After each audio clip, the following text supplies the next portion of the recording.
Clover, I want you to leave. You're a good girl. Oh God, why isn't the flame disappearing? Oh God, I'm burning! We're burning! Hold on, let me, hold on. Okay, it's fixed. Oh, I'm not burning anymore. Okay, hello everyone. My name is Noah Raven. Welcome to the first ever episode of the 14th Locker podcast. Today we're going to be fighting terminal error in the ultimate war of who is the vengeful spirit. On the other side. There you go. Yeah, I realized you're this way. So if you don't know, terminal error made a video how long ago? Like a month ago now? Yeah, it's been about a month now. Yeah, about a month ago. Correctly.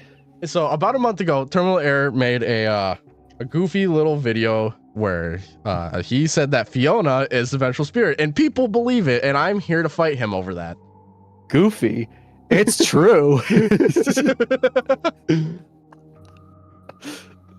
Listen, I thought it was goofy at first too, and then I kept going and looking into more evidence, and I was like, wait a second. No, things are lining up too well here. Me when I'm schizophrenic. Okay. So of course, as always, hello everyone, welcome in. Thanks for being here. So Yeah, I'm really excited for this. Of course, I did say I would give away 10 gifted during the stream because it's like the first ever episode. So I'm gonna try to figure out how to do that. How do I do that? I know how to. Doesn't Withered know how to do that? Summon Withered. Withered. Wait, I see him messaging Raven. somewhere. Membership gifting. Yeah. Okay. Send 5 now. I'm gonna get it. I'm gonna get it. As if I don't already have one. Oh, Z got one. 2FG got one. Bonafide, Bear, and Aldo B. Aldo. All right, let's see. Can I send the other 5? I can.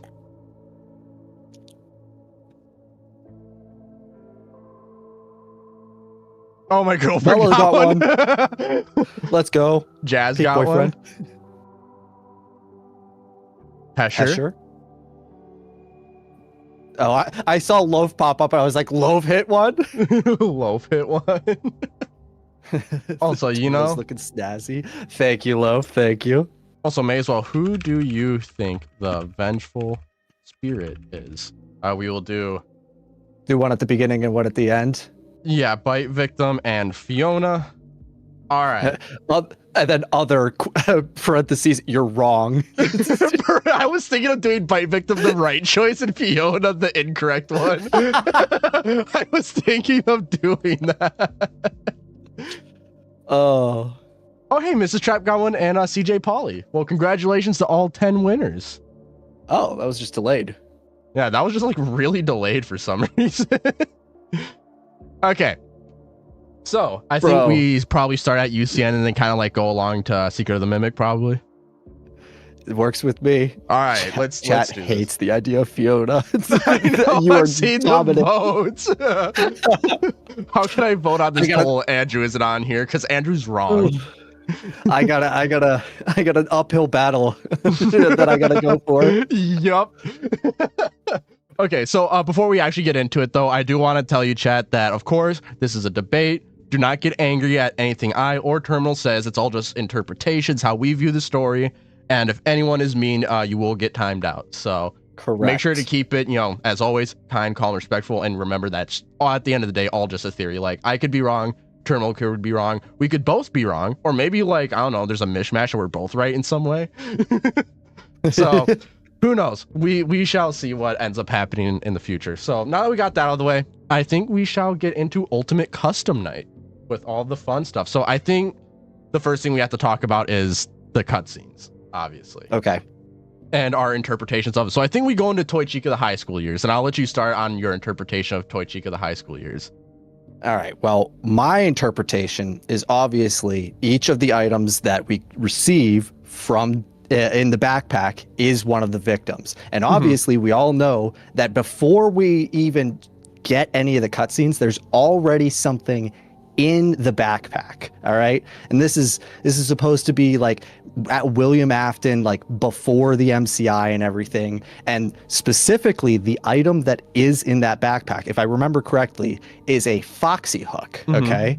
And the person who is the whole cutscene is about is Toy Chica, right? Yep. 2 characters who are highly associated with Fiona, right? So Fiona obviously creates Chica back in 1970 something for Chica's Party World. Yep. But also we see, hi Clover, don't bring me a toy right now. Oh, we saw your couch for a second. Great, you made me lose my train of thought. Hook, Foxy Hook. Also, Fiona created Foxy. We see in the theater area that Foxy is one of the first few characters that Fiona has met. Loaf, what are you messaging me for? Not the time. I am rolling. We are live. Obviously, Foxy is one of the characters that Fiona has made along with Chica. 2 characters that are highly associated with Fiona. And that's why I think that the first item being a Foxy hook is highly, like, it's big evidence that Fiona is the vengeful spirit in this situation. Okay. And I can agree with that interpretation. Like, honestly, I can. So my kind of, I guess, rebuttal, because that's kind of what the response is in debates, but it's really just my interpretation. So with the Foxy Hook, so I believe that's really interesting that like the Foxy Hook is like technically the first victim before like everything else. The other six? Like there's 7 total, so it's the other 6, right? Yes. So I find it interesting that that the first victim is represented by a Foxy Hook, which if you know with FNAF 4 at the end of it, Michael is obviously very much so associated with Foxy in that game, to the point to where he's essentially like the last character presumably to ever touch Crying Child before he gets like chomped by the big bite man. And I find it interesting because that could represent that then that would be Michael in a way killing Crying Child, and then you would have later on William with the whole like flatline thing, which we will get to that end of it like once we reach there with the flatline and stuff like that.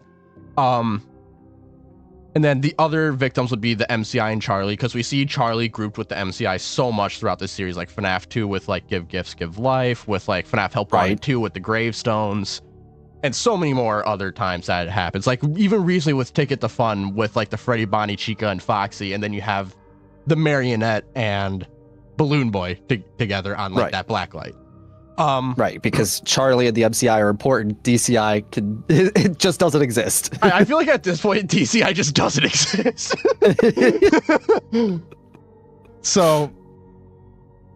So then we would have our like 7 victims there, and also like with the victims you would have like Puppet being Charlie because Puppet Charlie. You would have Susie being Wolf because Wolf literally has the same story that happens to Susie in Fruity Maze. And then you have like, you know, the bear, the fox, and the rabbit, Gabriel, Fritz, and Jeremy. And then the last one could only be to Cassidy, which is already heavily, you know, theorized that Pig Patch would be Cassidy. And then with Toy Chica, who that would be, the one thing that brought it down to me on who it was the fact that in the last one, distinctive line that Toy Chica says is, it was not, I will put you back together. What am I on about? It was, tomorrow is another day, which is a line only ever said to Crying Child and nobody else. Right. Which, if we take into consideration, like, if this is like someone creating the mindscape, who would have heard this, right? And the only people who would have is, if you believe William is the speaker, William and Crying Child, the one who is being told that.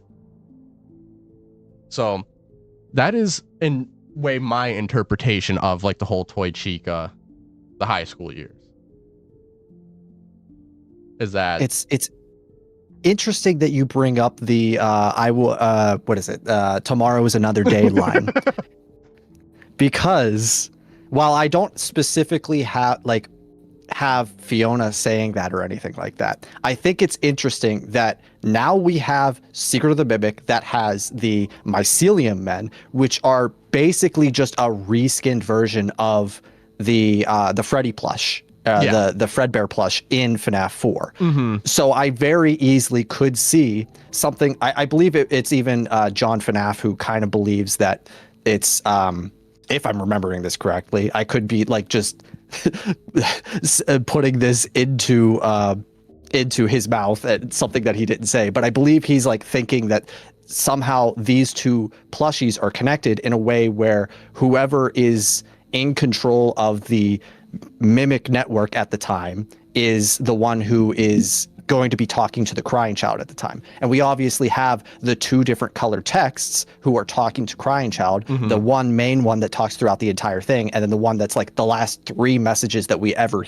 hear, or that the Crying Child ever hears from Fredbear plush, which to me it feels like it's supposed to be somebody who is mimicking the original voice that we're hearing throughout the entire game, because it's a very similar color. Yeah. And it's swapping to a very slightly different, like something that is close to the original, but you can tell something's not right. Mm-hmm. So, which is basically what the Mimic is doing the entire time. Yeah, true. That's all the Mimic does. Yeah, that's like, yeah, because like when the Mimic mimics, like, if you're not well trained, you won't know, but you can always hear there's like that slight like robotic like feel to it.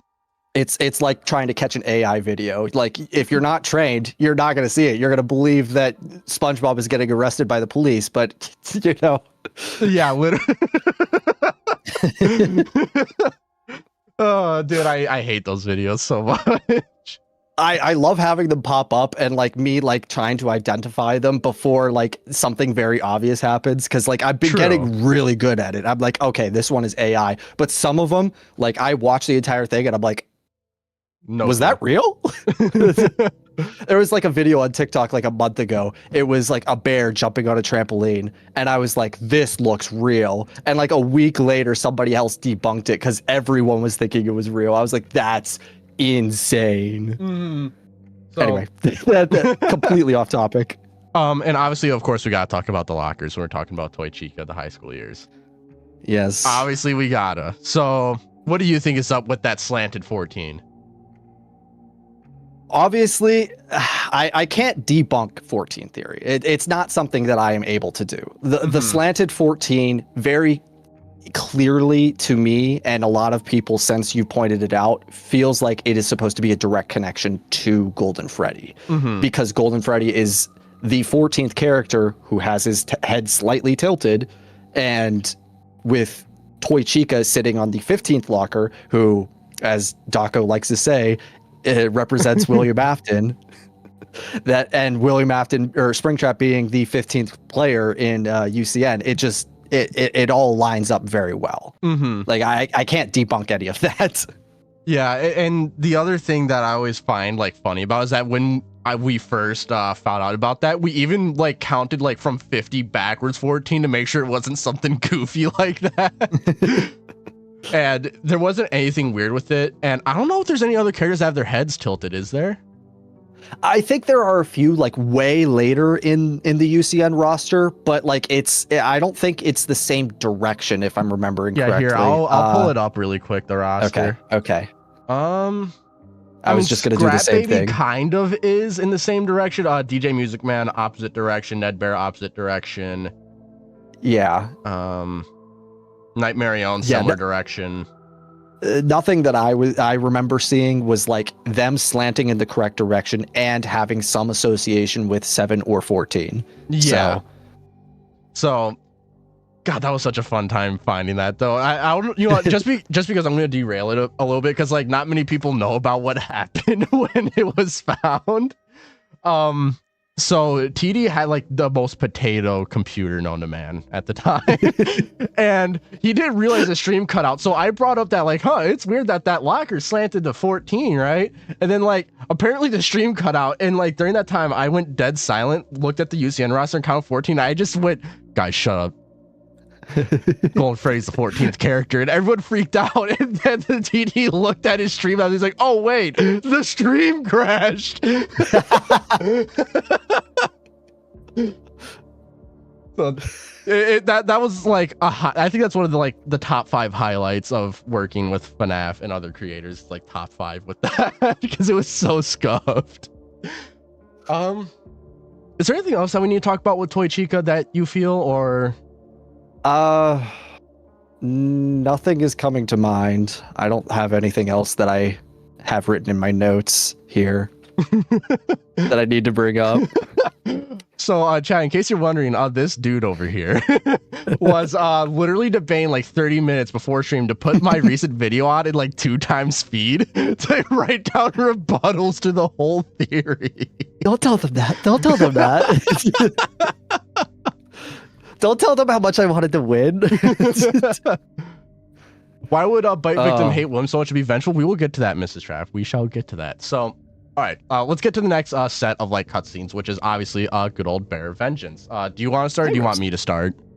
You could start. All right. I'm gonna be honest, I don't have anything on this one. So do we want to like just kind of like go back and forth on who starts? Yeah, sure. Yeah, sure. We can do that. Okay.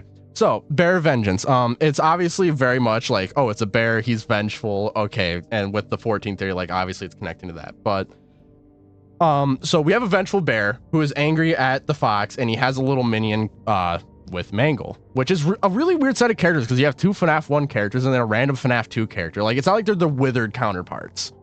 So, like, the only really case that I can ever think of, like, seeing something like this would be with FNAF 4, with, you know, Mangle on the floor. And the pink bedroom, which if that's meant to be Elizabeth's room, which I believe Elizabeth doesn't die until like the day before the MCI, literally. it would make sense. And she's just like outside, like either the pigtail girl or the girl playing with the toys. Like, I don't really care either or who it is. I think that debate's so dumb. Anyway, It's pretty dumb. it is. And when you kind of watch through everything, like front to back with Bear Vengeance, it's really interesting how the punishments go, not only in how they're done, which are very childish, like punishments, which feels like very sibling-esque, but then you also have how Foxy will describe like the punishment for like the next day, pretty much like, oh, he did this, he's gonna regret this, I'm gonna like test his determination or something like that. And when you plug those like descriptions into FNAF 4, they line up very well with what happens with each of those mini games. Mm-hmm. And after the like mini game where like he's supposed to die, there isn't one for that. But then it moves on to like, oh, the land is dark, the sun is set, the fox has fled the land. And that's, to me, very reminiscent of the final cutscene in FNAF 4, where the only light source just disappears. It just fades to black, land is dark, and there's nothing there. The fox has fled the land, which I think Michael might have been there for the, the final moments, because he might have been like the first, like, I'm sorry, I don't know if you can hear me, I think, right? Right, because I think those ones are in gray, if I'm remembering correctly. So it would make sense, like, when he dies, also Michael Lee, so, like, he technically, like, fled the land and stuff like that. But then he also says that he will follow the fox, which is very interesting, because I think many of us believe that Bite Victim is in some way in Fredbear, aka Golden Freddy. Which, if you look to where Golden Freddy shows up, he shows up in every single game where Michael goes. Yeah, FNAF 1, which I know you have a theory, but I'm not going to spoil it. FNAF 2, FNAF 3, if you believe in Hudson, leave chat. Get out of here. Get out of here. FNAF 4, I believe Michael is our night protagonist, which I will get into that a little bit. So with the whole, like, we know in the survival logbook, he draws Nightmare Fredbear, which is really interesting to me. And in FNAF 3, the very first phone call, phone dude is like, hey, welcome back to another night. So Michael's been working here prior. Like, he's kind of been sitting here waiting for William to show up. So I believe that would be the week before for FNAF 3. A week before? The green screen's the week before? The week before? No, not Sorry, that one. I just had that within graphic distance. Yeah, no, not that one. And with that, when you kind of look at it, it makes a lot of sense, because like then it would make sense for when Michael is like in a way like trying to set up like Happiest Day and all that fun stuff. And also, with arcade theory pretty much just like being flat out confirmed at this point. It would also, give credence to like what's going on with like all the secret parts and like, like BB's Air Adventure and stuff like that too. Yeah. And so you have that, and it would make sense that, the FNAF 4 gameplay is Michael, but obviously the mini games is like maybe even a mini game in FNAF 3. Like he's playing an arcade machine, maybe, depending on how you want to look at it. But I'm just gonna not complicate that and just say that's literally just Crying Child's life from back then. And this wasn't in my theory. I brought this up to Terminal earlier, which was really interesting, that he thought was interesting too. The party was for me. It was for me, which is obviously referring to like a birthday party. I brought this up to Terminal. What if that isn't him referring to his birthday back in 1983, but Happiest Day, where that party was meant for him, but it was given to Cassidy instead?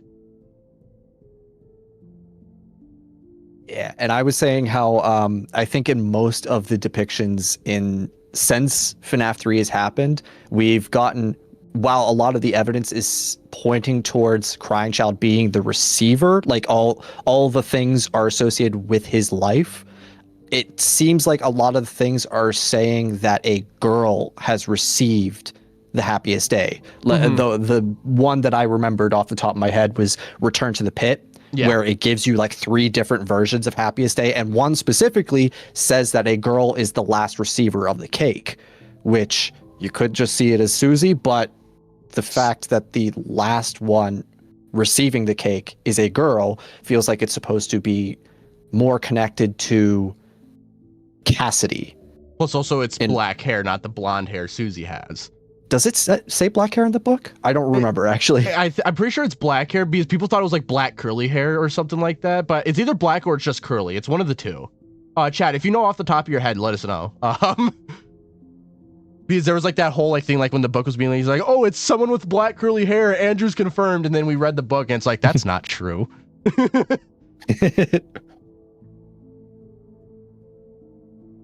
So I think my FNAF cup has a crack in the bottom. That sucks.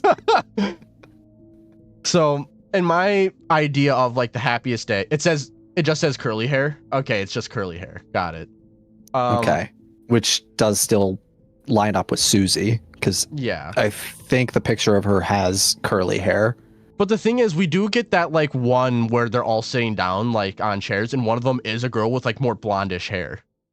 Right. So the fact that they're now like, so it really depends on like what you think, because do they ever specifically like show a fifth child in that book? I besides during, like when the happiest Oswald, day. Yeah, because like I think the only time is like Oswald calls out like there were 5 kids in the room, but he couldn't make out their features. I think he says that there are 5 whenever he's in the pixel game, and he also mentions 5 when he goes to the back room. Yeah. On the 3rd day, because on the 1st day you can only find 1 person. Yeah. Which is why I think that there are 6 people in that book. But I'm going to fight you.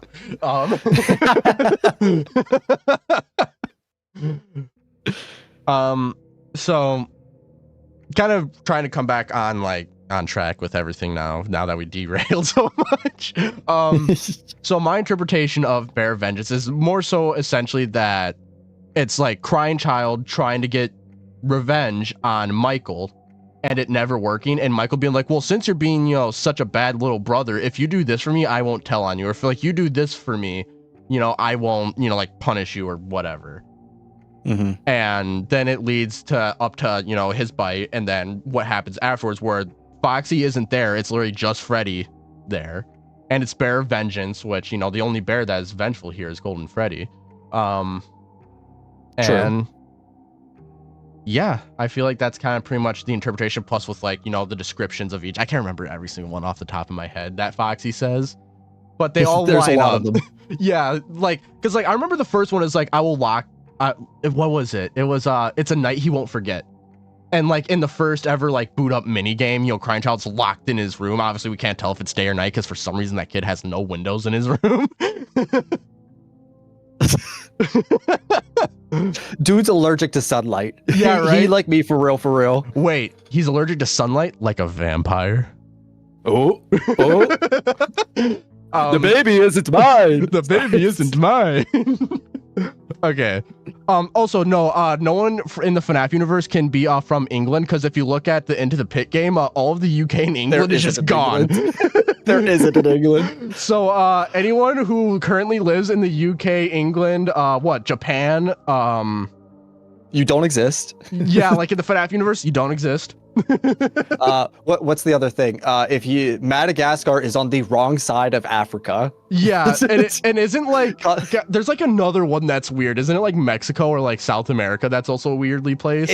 It's somewhere south of us. Yeah. It's just something's wrong with it, and I don't remember. I think it's specifically Mexico, because I think it like cuts off at America, and then South America shows up. So it's like yeah.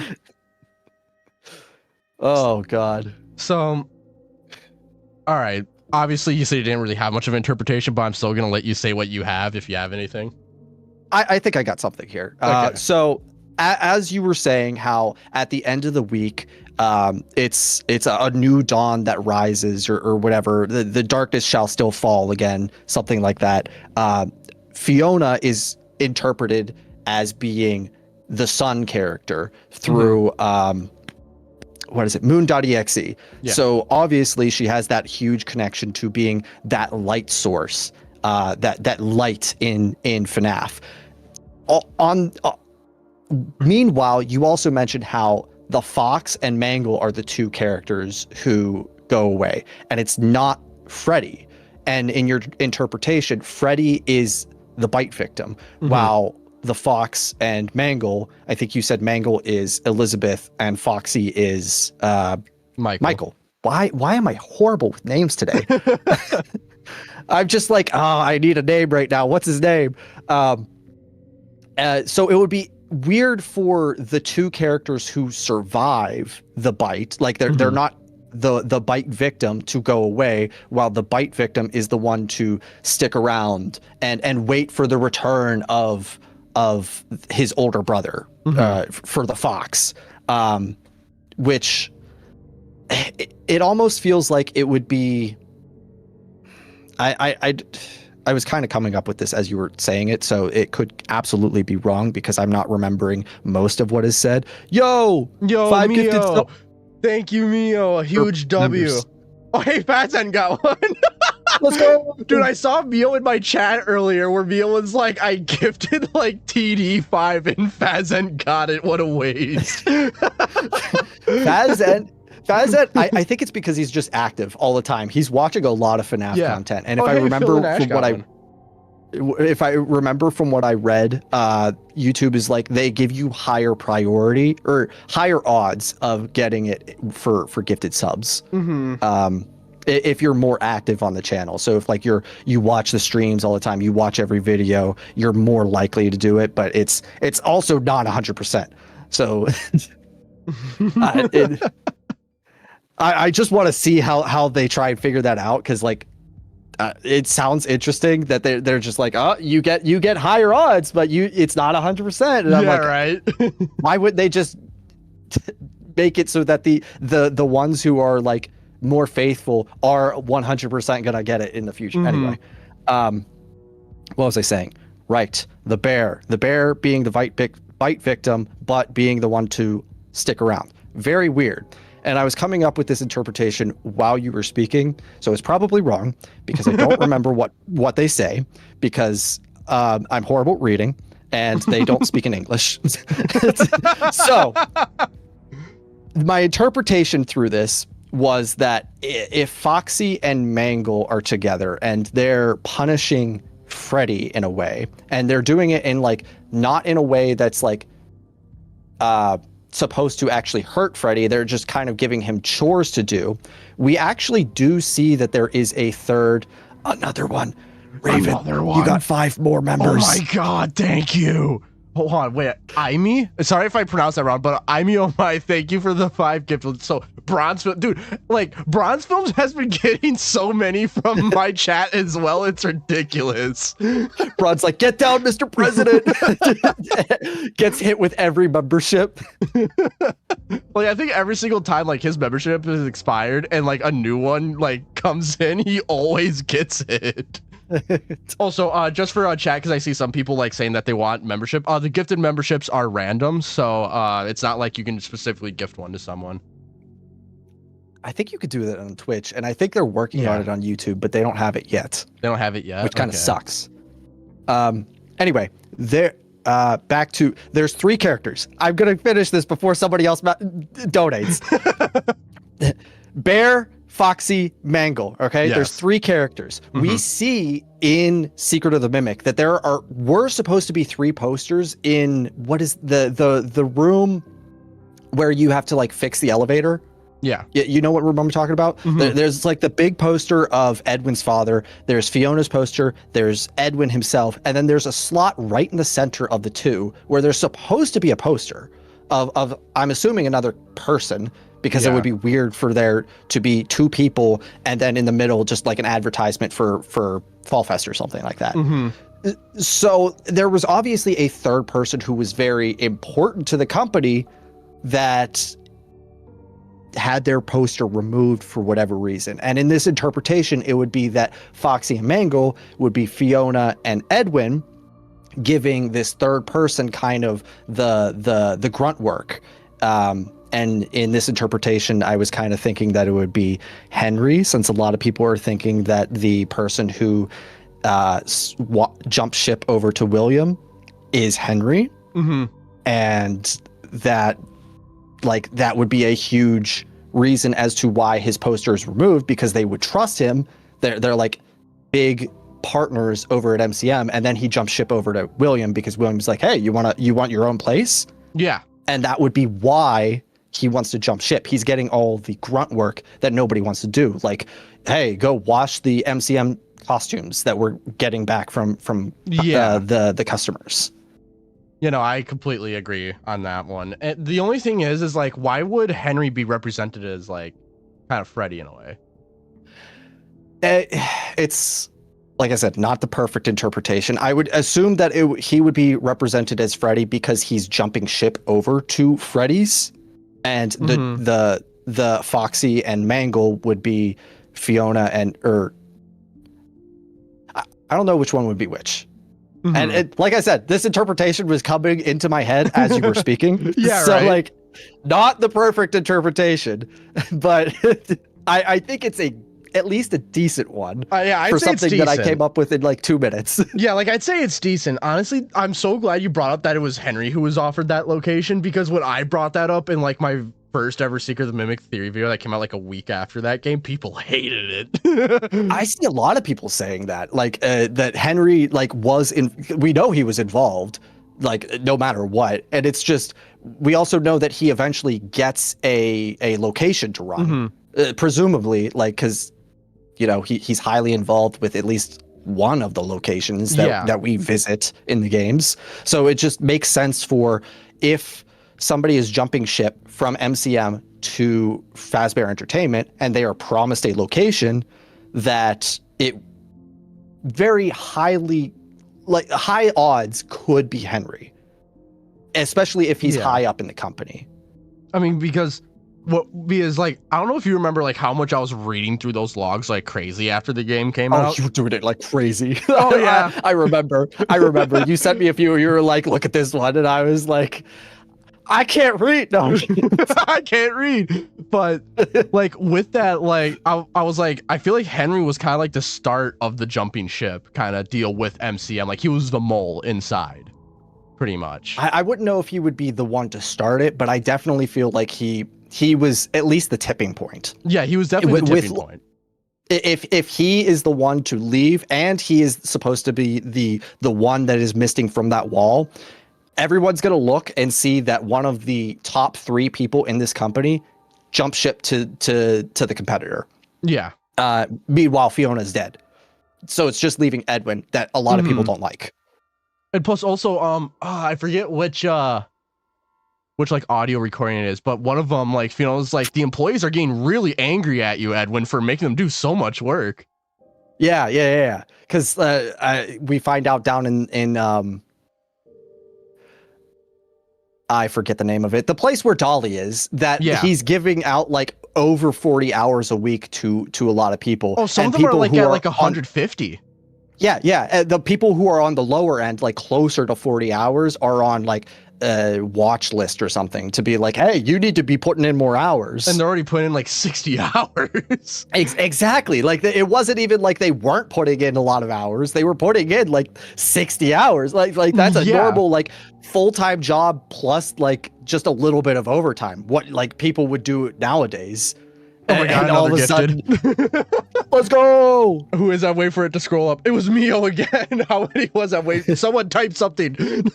I can't read it. One. It was just one. It was just one. It's for Liam Sweet. There's only one E. And I can't read. And I can't read. So thank you, Mio, and congratulations to Liam for winning that one. All right, so.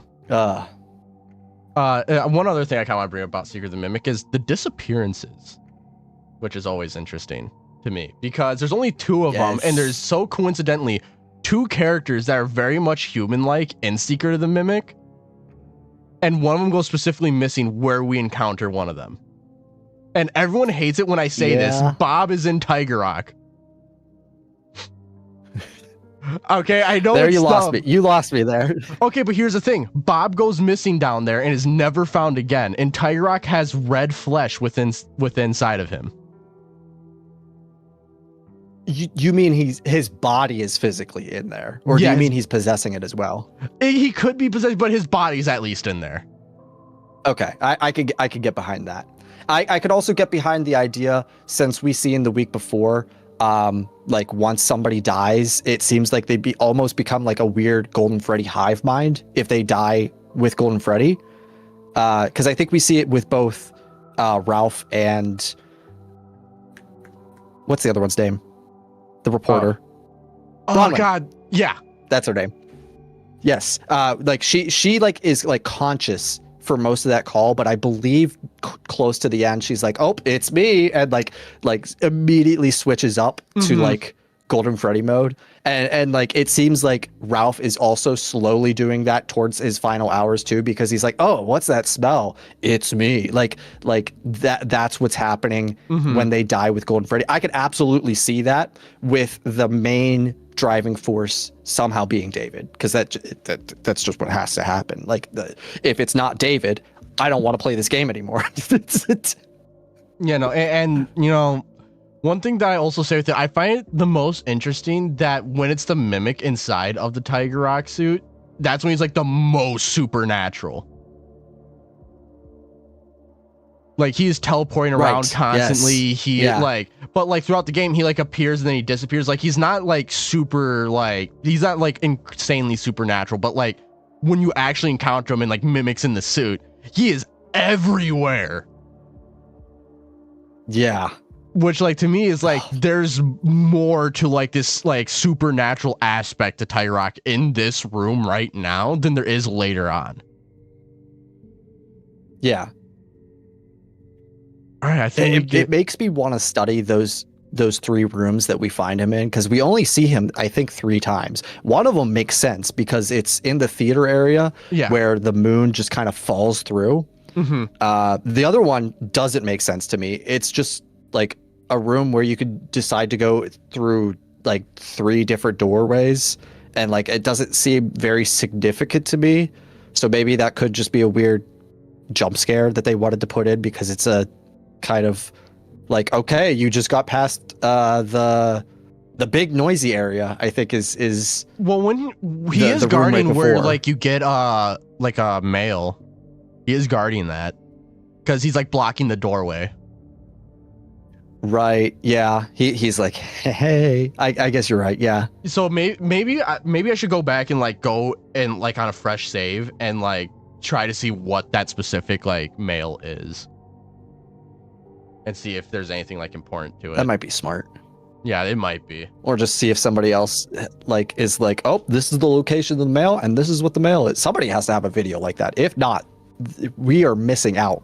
Like, you know what? That is big bucks right there. You know what I'm gonna do? Where each note is. Yeah.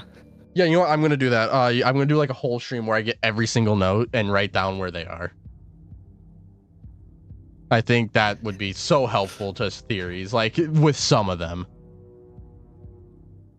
I think it would, because like it's something that I wanted with the items as well. It's like, great, I know the location of the item, but I want to know what item you get in that room. And like, I think the video that I was first watching just like got to, the guy walked up to the item box, started turning the crank, and then like just like cut to the next clip sometimes. And I was like, what is happening? I want to see what this item is. Why did you jump?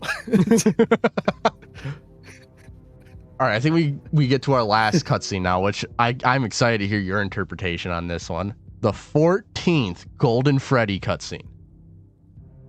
Yeah. I'm gonna let you go because you let me go first. Yeah.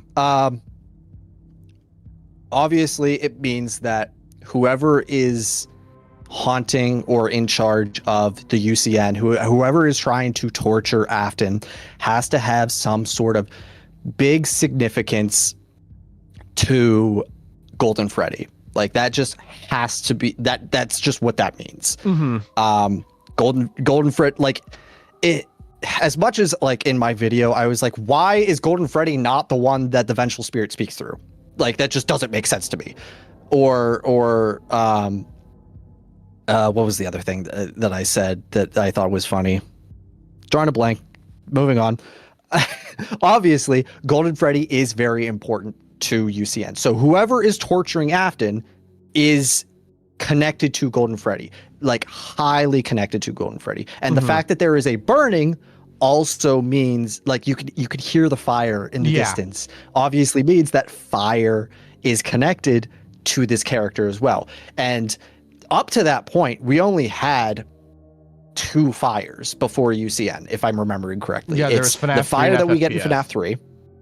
Yes, exactly. So we only have one person who's went through multiple fires, and that's William. And the other, unless you want to be like, oh, but Molten MCI has him literally throw the endos into a furnace and melt them down.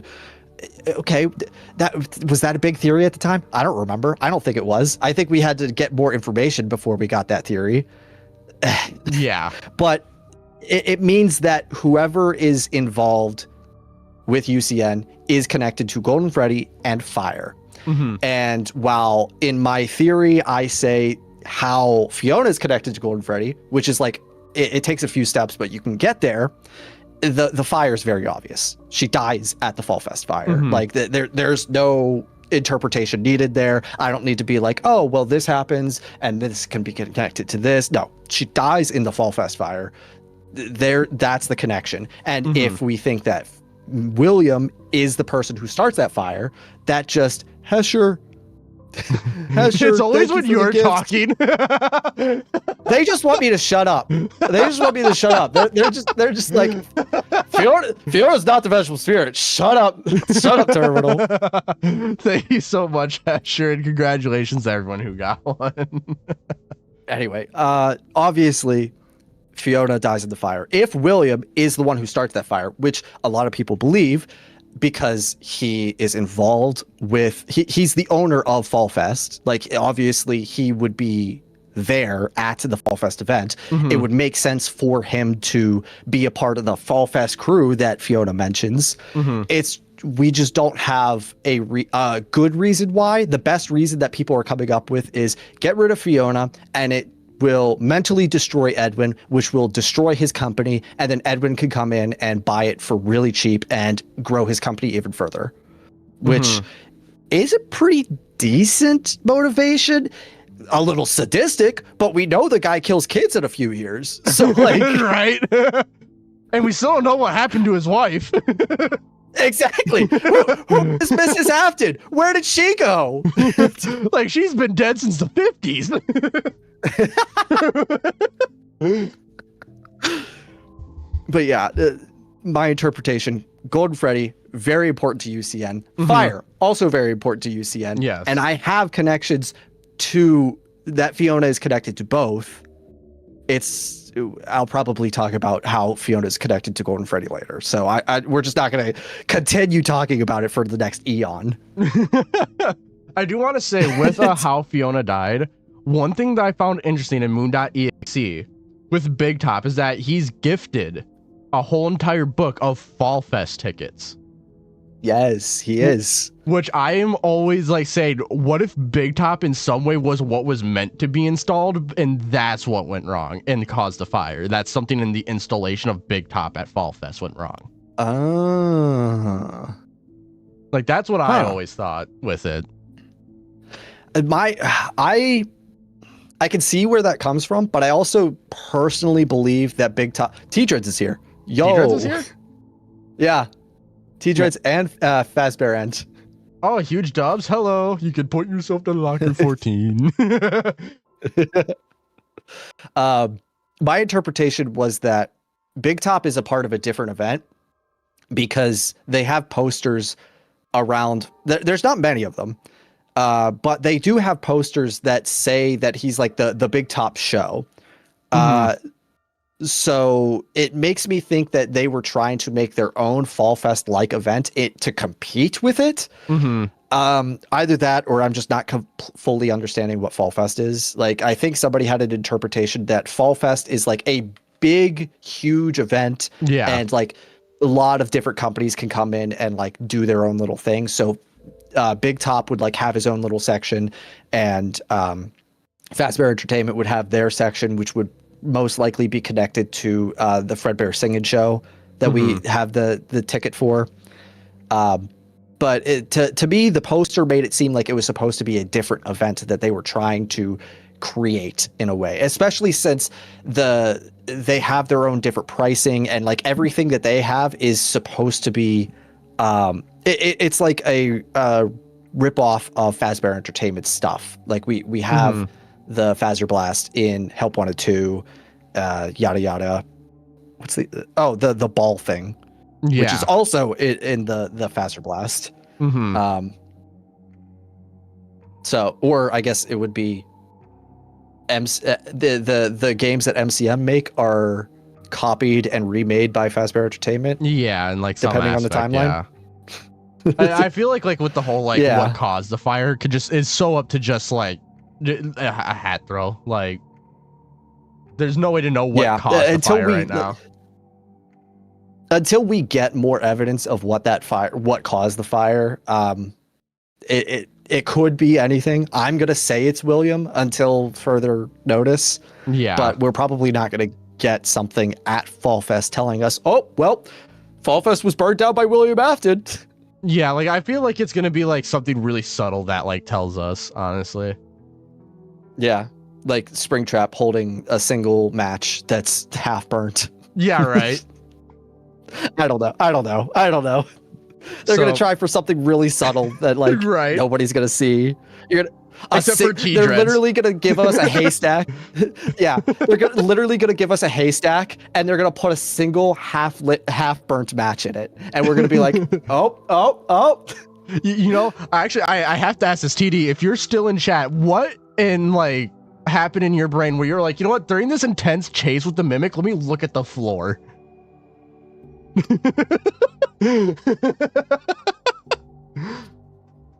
I forgot TD was struggling when Secret of the Mimic came out. Dude, I rewatched some of it and I was like, oh my god. I forgot about that. So I think we should probably get back on track with the Golden Freddy cutscene. So my interpretation. Yes, I believe it's your rebuttal turn. Yeah, it is now my rebuttal turn. So Golden Freddy fire going into a void. What that all screams to me is obviously Golden Freddy, I believe, is very connected to fires because you have Crying Child is very much somewhere in FNAF 3 in some way with, you know, the logbook. Like he would have been there for that fire in some way. Maybe not physically in Golden Freddy, but he was there. And then later on, you obviously have the FFPS fire, which I believe Crying Child is in Molten Freddy at that point because of all the references to like a family, a party, stuff like that, all those references. And plus with Molten MCI, like I don't think Cassie's around anymore because obviously Cassie moves away and Happiest Day. Then you get to the fire. Happiest Day. Yeah. And then you get to the what is it? The FFPS fire and UCN. And that makes me say, okay, UCN is happening like the fire's still blazing pretty much, like when we're playing it. And then it goes on for who knows how long, right? And then you have him fading into a dark void, twitching, mocking William, which one of the songs in Ultimate Custom Night is titled The Phobia of Your Reflection. I forget what that phobia is called. But it is called that. Yeah. And so obviously it's Golden Freddy twitching very similarly to how William was twitching in the FNAF 3 trailer, right? And then you have him fade into a void, which it was either Flipside or Phazant. I can't remember who brought this up to me, but it's very reminiscent of like when Crying Child and Fredbear sing together at the end of FNAF 4 and they kind of fade away into the void at the end of it. So to me, that's just screaming more fight victim. Spectrophobia? I might have been that? Fear of reflections? Like the reflection of yourself. This is a Google AI thing. You know, like seeing yourself, like looking at yourself, like your own reflection. Own reflection. Basically, like seeing yourself. Yeah, Fazbear just typed it. It's isoptrophobia. That's it. Okay. Yeah. Okay. It popped up whenever I searched own reflection. I just didn't know how to pronounce it. And I was like, isoptrophobia. I'm just gonna Oh yeah, so it was Flipside that brought up the FNAF 4 where Crying Child and Fredbear fade away into a void, and that also happens with Golden Freddy in this cutscene where he fades away into a void. And then obviously, yeah, with the whole like, oh, showing your reflection with the twitching, obviously Crying Child we know was in some way at the FNAF 3 location, which obviously then in that case, like, obviously he'd be mocking William very much so, because I always find it interesting that like William in that FNAF 3 trailer is already like fully withered, Springtrap, rotten, and everything, which is really interesting to me. But I think that's just because Scott was too lazy to make a model. That could be, but it could also just be that the wall's already broken down. That if he's twitching, I don't know. Unless he's twitching for however long he's back in that wall, back in that in that room for. Just sitting there like, well, I think there was an interpretation that someone was like, oh, if the animatronics can't get into the safe room and the spring lock suit closes into animatronic mode, it's probably just throwing an error the entire time. Yeah, like it's having like an error constantly. Yeah, that's why he just sits there and keeps twitching, because like he can't do anything. It's like the suit doesn't know what to do. It's like, I am in a place that I should not be, and I don't know how to get out, because it's not as simple as just walking out. Because I don't know how I even got in here. When he gets out of there too, it's why he's able to like actually stand up afterwards and like actually hunt people and stuff. I forget who made that theory. Honestly, I forget who made that theory, but it was I don't know how much evidence. Theory. Yeah, that's genius. Like, obviously, it's hard to provide evidence for that, but it's so good. It's so good. It's so good. Like, chat, if you know who made that theory, like who made the video on it, please drop their name. Yeah, please, seriously, like that's. Give them the I've credit never heard they deserve. of it, but that is so good. I think now we kind of like get into the gameplay of UCN, don't we? Which, honestly, there is a lot to unpack here. So with UCN, voice lines. Do we want to go through the voice lines that just we think are important, or do we want to go like into the gameplay first and then go from there to the voice lines? Like, what route do you want to take? It's up to you. I really just have voice lines written down, but and I have one really big key thing about the actual gameplay. Okay. But that's pretty much all I have. So if you want to destroy me with like how Foxy's gameplay mechanic means that it's connected to bite victim, go for it. Okay, here, I'll go like left to right. Like I have the roster pulled up right now. I'll just go left to right, and if there's any that I feel like I need to call out, I will. Obviously, Foxy, with this whole like gameplay mechanic, it's him pulling himself apart and then putting himself back together, which is interesting.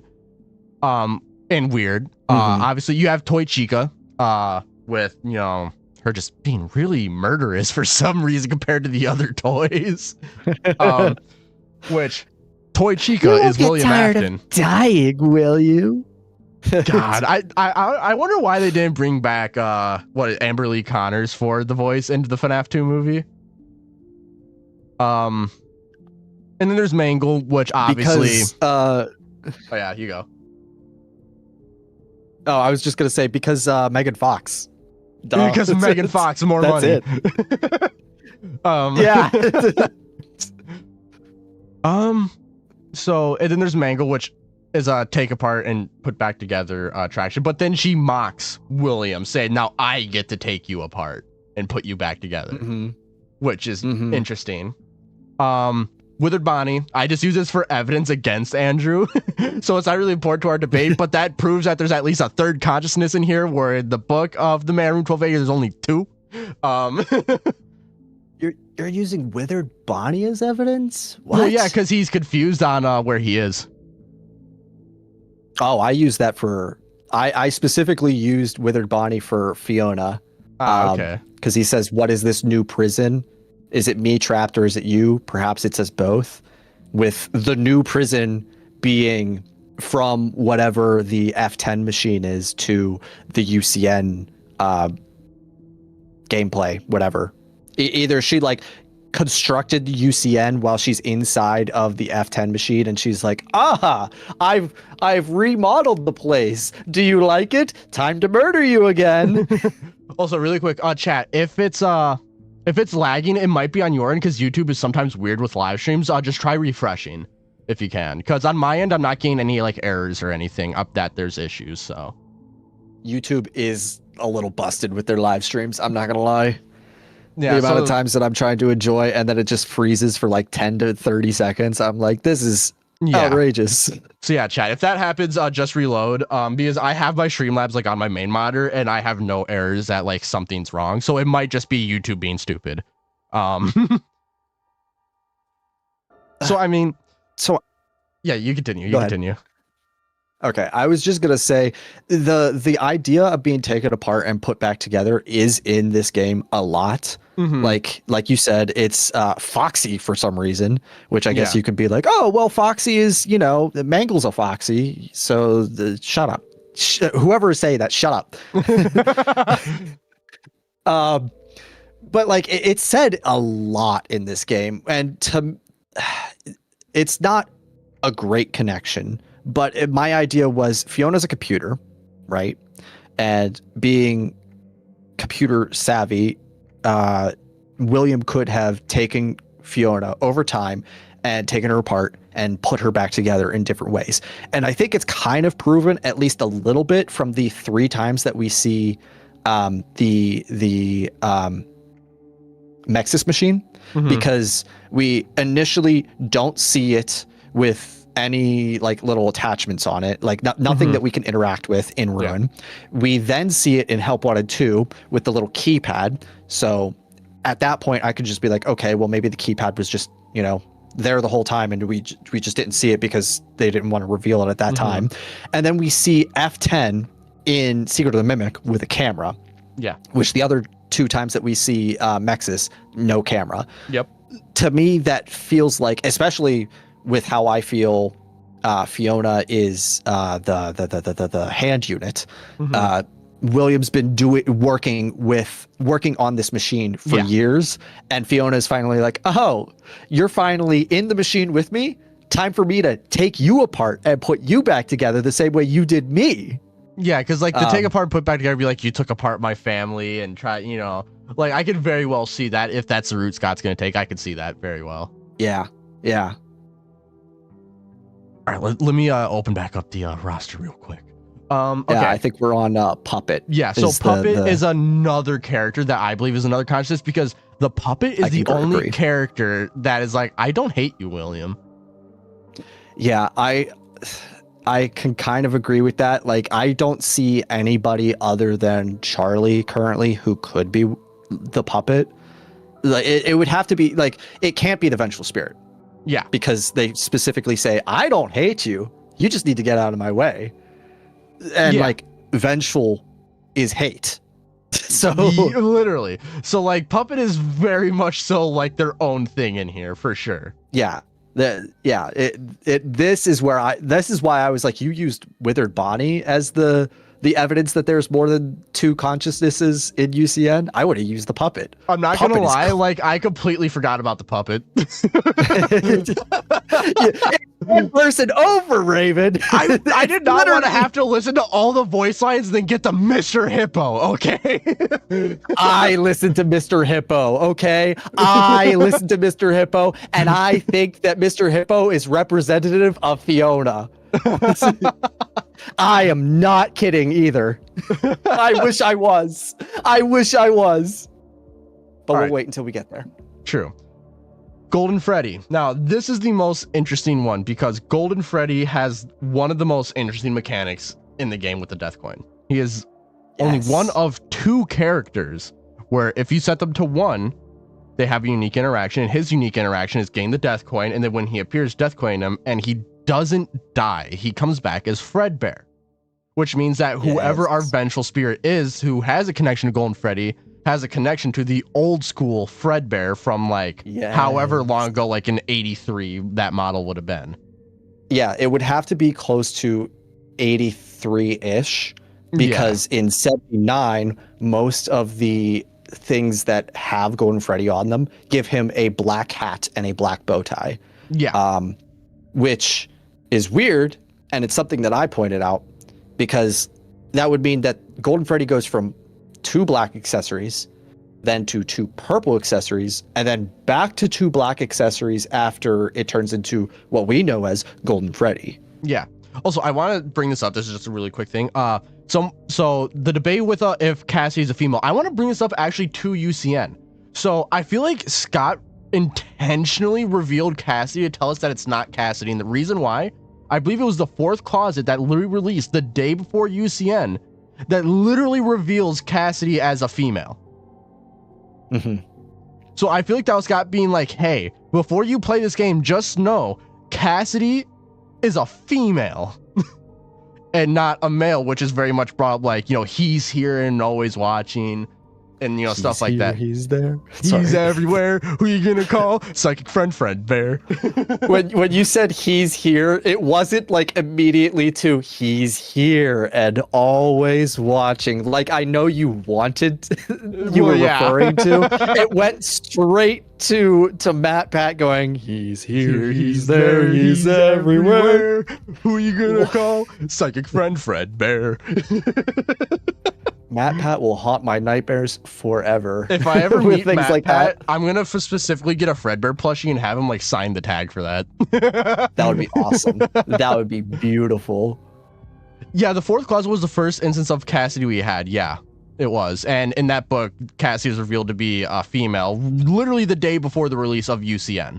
So it feels very intentional that Scott was trying to tell us, like, if the Vengeful Spirit's a he, it cannot be Cassidy. Like, he wants to look at a different spirit for Golden Freddy. For sure.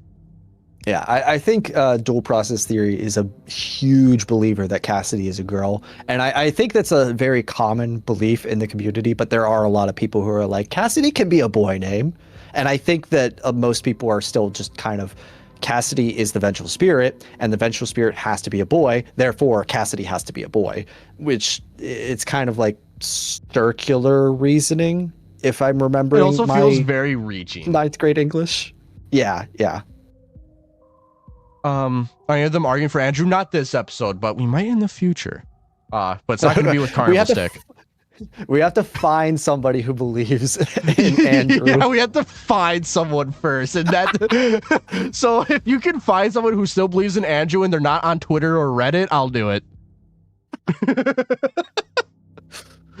I was an Andrew believer, but it was just because it was like towards the time whenever the community was like, like we can't, like, stop saying parallels, like parallels are not going to be a thing. And I was like, fine, if they're not parallels, then whatever's happening in the books is just happening in the games. Like that. And then, you know, Secret of the Mimic came out and I was like, well, guess we're back to parallels. Like there's just no way around it. Yeah, because I went from Cassidy, and I was Cassidy for a while, but then I got harassed on YouTube for believing Cassidy, so I was like, fine, it's Andrew, fine. Fine. And then I made 14th, and I was like, ha, you're all wrong.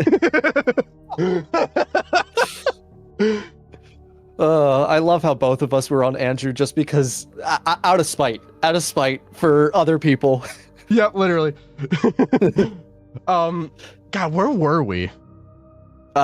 We just did Golden Freddy, and then we went on a long tangent. Yeah. So, Golden Freddy for me, obviously, he turns into Fredbear, obviously, which, you know, there's only a few characters that would know of, you know, Golden Freddy and Fredbear at the same time, like from FNAF 1 to UCN. That's like William, Fiona. Henry, shut up. That's William, Henry, Michael, Elizabeth, Crying Child, and that's kind of like, you could argue the MCI, but we never see the MCI around Fredbear. I'm going to punch you.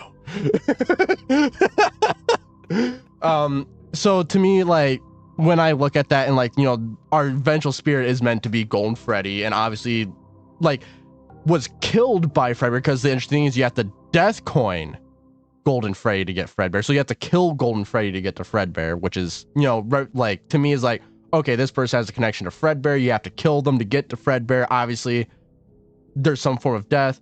Very few characters were really killed by Fredbear specifically. I mean, you have Ralph and you have Crying Child. Maybe Bronwyn. Maybe. maybe then. I think she's at least stuffed into Golden Freddy. Yeah. I do like that interpretation. My personal one is obviously, like I just said, Fiona knows what Golden Freddy would look like with the black hat and tie, and she was working on trying to get it a purple tie, as we see with the prototype Freddy.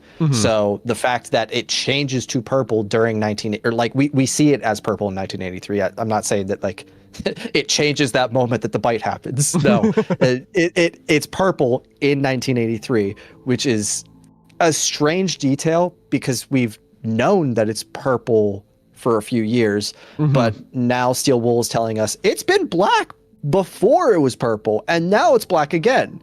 Very strange detail. But my interpretation with the Death Coin part is that it is, since there are multiple spirits inhabiting Golden Freddy, I guess in the sense that Cassidy would have moved on from with Happiest Day at this point. If that's true, then it would just be Crying Child and Fiona in there, because I believe that there were 3 in Golden Freddy, because we're still going to use the books as parallels. Andrew in the Stitch Wraith stories has Andrew. The Stitch Wraith in the Stitch line has 3 people. It's Andrew, it's Jake, and there's like remnants of Afton. Yeah, a little later on. Yeah.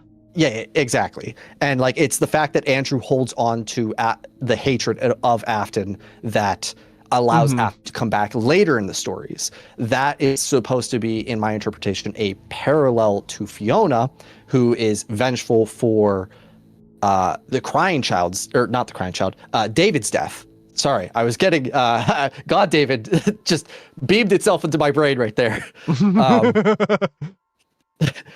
She's vengeful for David's death. So the fact that the Death Coin doesn't work, it works on one of the spirits, is my interpretation. And it would be working on the Crying Child. It could also work on Cassidy if she's still in there. But like we were talking about with the Cassidy could be the receiver by accident. Yeah. Then that would just leave the Crying Child and Fiona, and Death Coin would work on the Crying Child, but leave Fiona behind and show the purple accessories that we know him with. I could honestly see that. If Scott goes that route, I completely agree with that. Like that, because you killed, bite victim, and then you get the, you get the more vengeful one. Yeah, you get the more vengeful. Yeah, so then you have the one you should not have killed in the Vengeful Spirit, where they could be 2 different people. I could see that completely.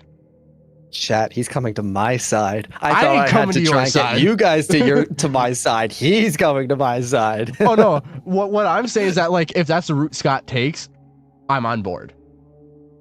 But I'm not on board with it. Main reason being is because Fiona doesn't exist FNAF 1 to UCN.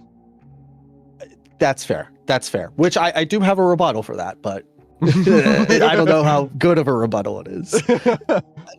It's more of he has it in the first game, he didn't give us purple guy. He didn't give us William Afton. The second game, he did give us the purple guy, but he didn't give us the name. He didn't give us any backstory to him. It took him until the Silver Hour trilogy to give us the actual name of William, along with the idea that he is the CEO. We knew he worked at Fazbear Entertainment, but taking it to the step that he is one of the higher ups in the company, that was something that I don't think anybody saw coming. And revealing that in the book, and then the next game is oh, by the way, you know how we had the purple guy in the past few games? Yeah, we're just gonna name drop him, and it's gonna be the same name that we have in the book. It's not something that Scott is afraid of holding back from the audience and waiting 3, 4, 5 games later to reveal, which UCN, and then there's Help Wanted 1, Security Breach, Ruin, if you want to count that as a full game, Help Wanted 2, Seer of the Mimic. That's 5 games. Thank you again for the gift. Waited. Bro, he really wants me to shut up. He's waiting. They wait. All of your chat is just waiting for me to speak. I'm literally currently DMing them in my server. Guys, get him to shut up. guys, he's on to something. Shut him up. So Cryo's like, it should have been me. It should have been me.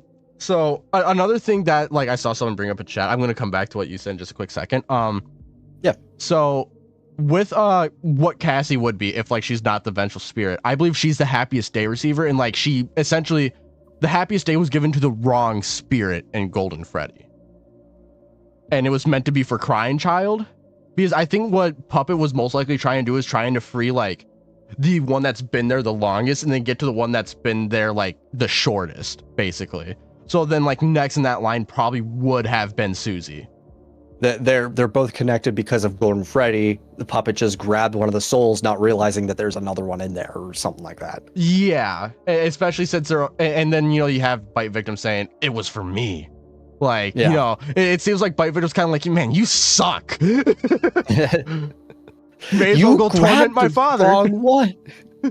Well, since you grabbed the wrong one, in a couple years here, I'm gonna torment my father and keep you all stuck with me.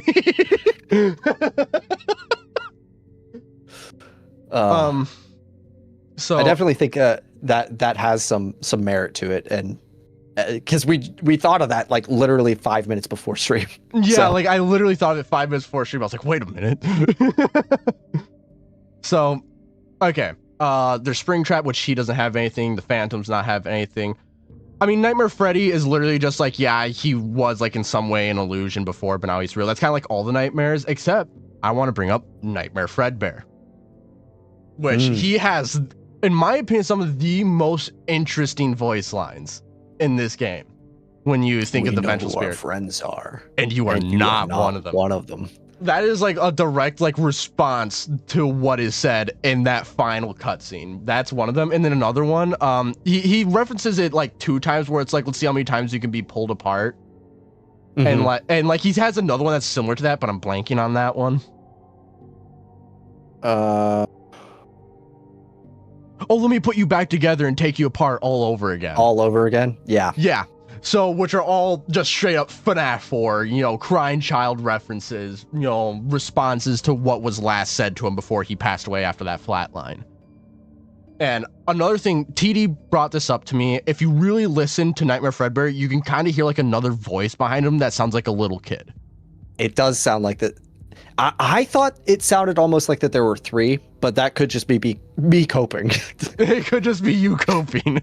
Yeah, because it sounds like that there are 2 synced up perfectly, and it's hard to distinguish one from the other. And then there's like one that is like not synced up perfectly like with the other 2. Behind it. Yeah, and you could very distinctly hear that one. Yeah. As different from the other 2. Yeah.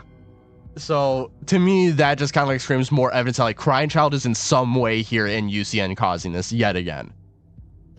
My interpretation is, like I said earlier, how I think that the Fredbear plush is connected to Fiona because it's just a reskin of the Mycelium Men.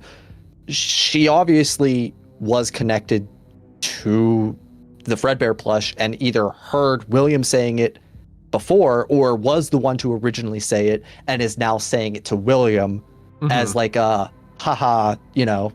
Yeah, like hey, you said this to your son that you like let die. yeah, exactly. Yeah, like I could see that as well. The only thing is like it just really rides on, is that Fiona in that like last line, right? Which is hard to prove right now, but there is some merit to it. Yes, it's something that like we haven't had that person identified yet, and we think at least that it's supposed to be a different person, and it's not just something that Scott messed up on. So it was just something that while I was making it, it just kind of fit in very, very nicely, and I'm not going to complain because, you know, it's my theory. Also, because I'm a goober, I just want to make sure I'm not missing anything on Nightmare, because Nightmare seems very important, you know? Yeah, he says something about spitting you back out in order to relive your torture. Do I have something written for just Nightmare? So it's you will not be spared, you will not be saved. The shadow fears me. I am your wickedness made of flesh. I'm here to claim what is left of you. I'll vomit you back to relive your horror. which I don't think is anything there, but there is something I will bring up later with that. It's completely unrelated to this debate, but it is something I want to bring up once we get to a certain character. Okay. Yeah, nothing there it worked for me either. It just all seemed like, oh, I'm threatening you, but in a darker way. Yeah, right. So I'll let you have this one because I know you were really excited for this one. You know who's next in the roster. Jacko Chica. Okay. So where do we start with Jacko Chica? Obviously, I believe that Fiona dies in the Fall Fest fire, as probably most people believe. Yep. Wouldn't you know it, the only person on this roster who is on fire is Jacko Chica. I think Jacko... Wait, hang on. I actually don't remember the additional roster, if Jacko Bonnie's there or not.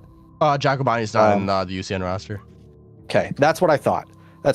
So even including the 7 people who are the additional people that you can't select on the Jacko Chica is the only one on fire. So that is a direct connection, along with Withered Chica's voice line earlier of, I was the first, I have seen everything, which originally we were all like, hey, that fits with Susie. But nowadays we're like, hang on a second. How many people were before Susie? Some people believe it's Charlie and Elizabeth, but now we at least know that David and Fiona are first. Specifically, out of that list, Fiona is the first. So the fact that Withered Chica is saying, I was the first, I have seen everything, also having a direct connection to Chica as being the creator of Chica.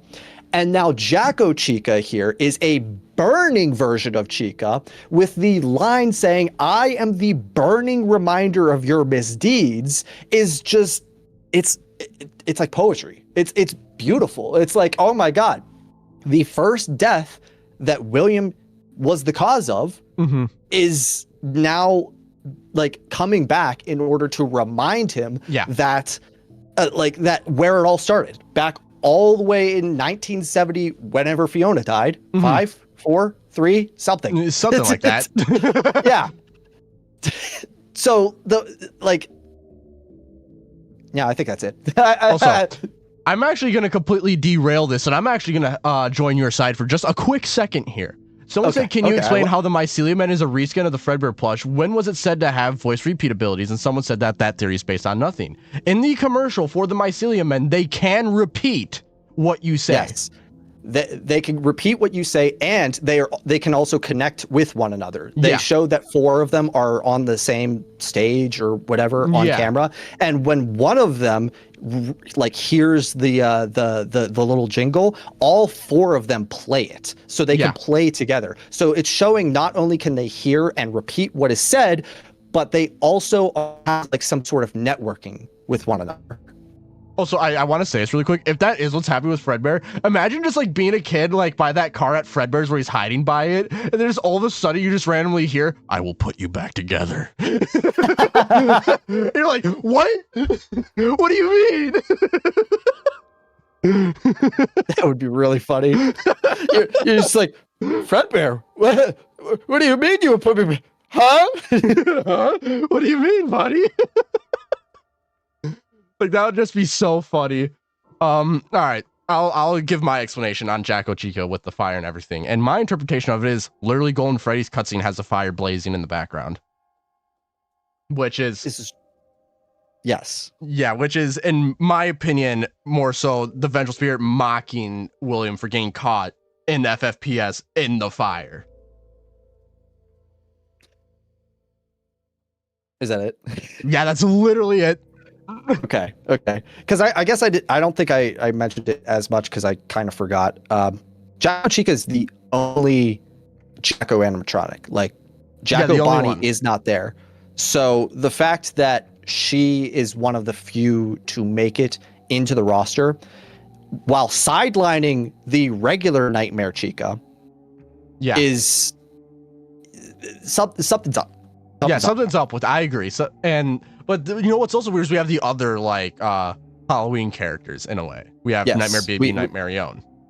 Yes. That's why I specifically say she's the only Jacko. Yeah, the only Jacko. Which there's only two. There's only two of them, but they excluded one of them. Yeah. Because what? Yeah, green's from the fire, from the one you should not have killed. I'm a burning reminder of your misdeeds. The fire within me burns eternal. Now you shall as well. Come and burn with me. And did things get really hot in here, or is it just me? So all referencing fire in some way. Yeah, because obviously she's on fire. Wait, there's like, no way that's this the main website trait. has the Japanese like dubs. Never Does mind. it have It says subbed and dubbed? it literally just says, yeah, like hell, I'll be sorting this out anytime soon.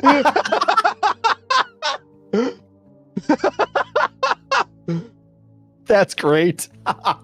Oh, that's beautiful. Okay. I'm gonna look at Nightmare BB real quick. You're gonna skip over Nightmarion? No, I'm gonna get there. Just they're next in this, but I'll get there. Okay. Yeah. So okay. All right. Nightmarion. Now this is the character I actually want to bring up. So we have this is a nightmare that you won't wake from. This time death cannot save you.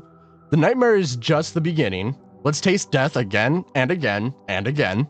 And I am the fearful reflection of what you have created. Now, I want to bring up the reflection line. So he's saying he is the reflection when we go back to Nightmare. What was it again? I'm your wickedness made of flesh.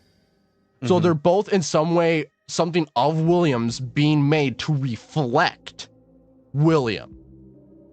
Which I have a theory. We talked about this a little bit ago. I don't remember which theory, not theory this was, this live stream it was.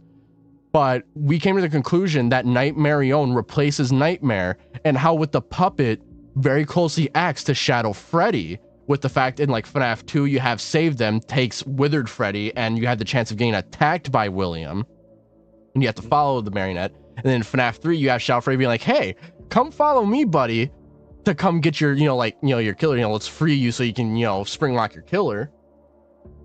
And then so many more things that I'm probably blanking on right now. I feel like that's very much somehow connected. Plus with Security Breach, the Nightmarion, plus just being called Nightmare. Just flat out. I feel very much is trying to, yeah, to me, it's very much feeling like it's almost retconning Nightmare and Shadow Freddy and making Nightmarion the new Shadow Freddy. That's how I feel, because the only time we ever see Shadow Freddy again is in a mini game in the beginning of FFPS for like 5 minutes, and then he's just never seen again. And it's even debatable if that's actually Shadow Freddy or if it's just... Yeah. So that's kind of what I want to bring up with Nightmarion, alongside with what was it? Yeah, the this is a nightmare you won't wake from. Death can't save you. It's just beginning. Again, it's just beginning. You hear the fire in the background of, the 14th cutscene, which is like the fire still ongoing. This is just beginning. And let's taste death again and again and again. Feels very much like I will, put you together again, and make you alive again. And then, well, now you're just going to die over and over like you kind of caused with me. I died and then you brought me back. That's kind of my interpretation with Nightmarion, is that he's also in a way just kind of mocking William in many ways, and also just trying to is like the start of Nightmarion replacing Nightmare in a way. I see. So my big rebuttal to that would be, why does Jackie seem to have such a strong connection to Nightmarion before Nightmarion even exists? I do want to say this actually about that. Okay. There's a lot of so a lot of the OG characters, Fredbear is obviously connected to like OG Black Cat Fredbear, and so they have a connection to the past. Spring Bonnie is connected to Blue Bonnie. We even have that proof in Help Wanted 2, not just with that mural, but on the table with the Bonnie plush. No, not with the Bonnie plush. With the Golden Freddy plush, you have, I think, also the Bonnie plush there. It's like something Bonnie related on that same table, like the Blue Bonnie. I forget if it was the plush or like a head or something, but it was with the staff bot and like something Bonnie related. Oh, I think it's a staff bot head, if I'm remembering correctly. Well, there's a third item and it's something Bonnie related. And so there's, with that, they all seem to have some form of connection to the past, like these original characters. So then you would have the marionette, who is connected to Jackie, And then it just like kind of continues like from there. Like you have, Freddy Fazbear with like, the proto location, like all those characters, like they all have some form of connection to MCM. And to see what that's meant to tell us, who knows? It could be that like Scott's just trying to tell us like, hey, these characters were like inspired from each other. Like, because we see that there's marionette designs in MCM at some point. Yes, the puppet designs are in Edwin's office. Yeah. Home office? Yeah, and he redacts them. Yeah. And I feel like that's an attempt to make Fazbear Entertainment not to basically take his essentially Jackie and recreating it. Yeah. After like it all fell through. But then that just failed. So it could just be that. It could also just be that there's more to it that we're just yet to see yet. Like, it really depends, because it's just like, where does it go to connect them? Because we know there's a connection, but what is that connection? Right. Yeah. Personally, I think that Nightmarion is supposed to have a huge connection to Fiona, just because, as we see with the Jackie chase, Jackie gets more and more dirtied up, but in a specific way that makes her look more and more like Nightmarion, with the stripes on her arms, the black tears running down her eyes. She loses her nose. There's probably the jump scare sound. The jump scare sound. Thank you. I was like, I know there's another detail with Jackie that I'm not remembering. That's a big one though. The fact that Nightmarion's jump scare sound is in the back, it's like layered in the background of Jackie's, is huge. And how I said before, where the mycelium men are just a reskin of the Fredbear plush that continues into the future in Security Breach with the Nightmarion plushies everywhere. Exactly. The fact that they're everywhere is like Fiona trying to like listen to everything and hear what is happening all throughout the Pizzaplex, because while she has her Fiona wires of doom all throughout the Pizzaplex, she has the power, but she doesn't exactly have a way to watch over everything. Rosie, can you not bump my microphone? You know what would be a really cool theory? And I hope this happens. Imagine if it's revealed that Shadow Freddy is Fiona. That would be big. And it was the one who lured Lord whoever it is in Midnight Motorist away. Yeah. I think somebody had something like that, but it wasn't it was like 2 steps away from that. I think the theory was that Midnight Motorist is us seeing the White Tiger take whoever that is away, which is like, it's like 2 steps away from that theory that you just mentioned. Oh, sorry, 1 second. I'm just quickly writing something down. you're like, oh, this is peak. I need to write this down so that I can make the big video on it later. I need to steal TerminalError's thoughts. Write it down. But yeah, there's a huge connection between whoever is currently running the Pizzaplex, the AI that's running the Pizzaplex, and the mycelium men, which are connected to the F10 program. And while the voice lines specifically aren't perfect with what we know with Fiona, it's interesting that if we're getting a connection to Jackie turning into Nightmarion, we also know that Jackie kind of in the future splits off into 2 different characters, the puppet and Circus Baby. Yeah. And we know for sure William has made Circus Baby. The thing is he involved with the puppet in any way? I mean, you know what I feel like is up with Jackie? I very much feel like William just looked at Dolly, was like, "Oh, that's a cool design. Now let's make it Jackie and call it a day."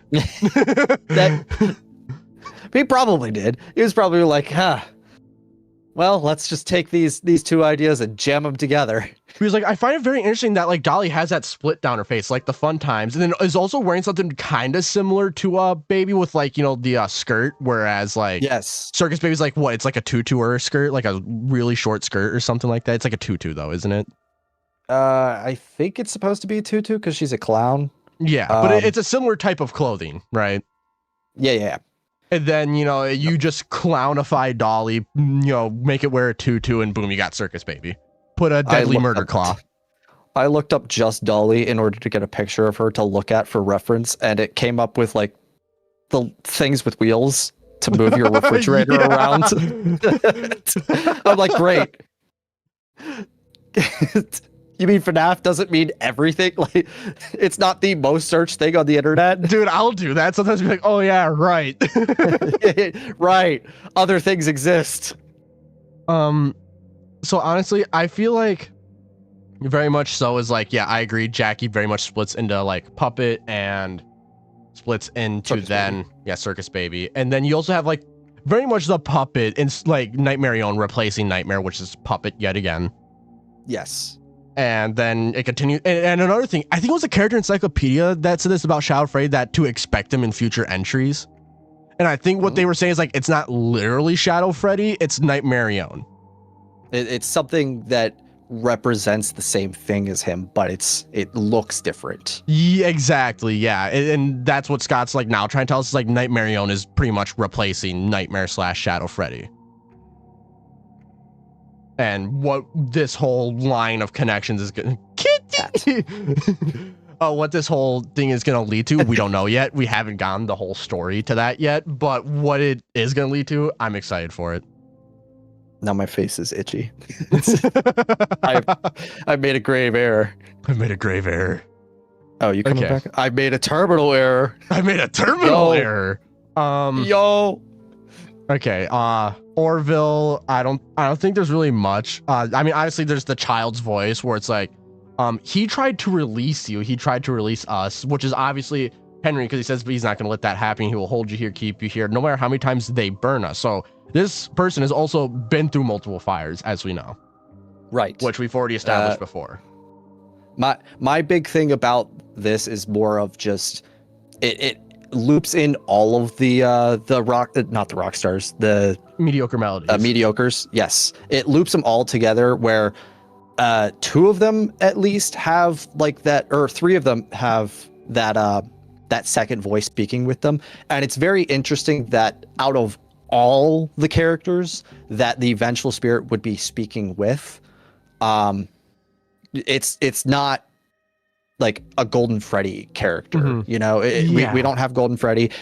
You could say that it might be Nightmare Fredbear, because like we said, it sounds like that there might be another voice there. But the fact that three of the mediocres get Vengeful Spirit voice lines is very interesting. And the fact that Fiona is the creator of most of these characters is kind of like, it's leaning towards the idea that, oh, if she made these characters, she would have that strong enough connection to quite literally speak with them.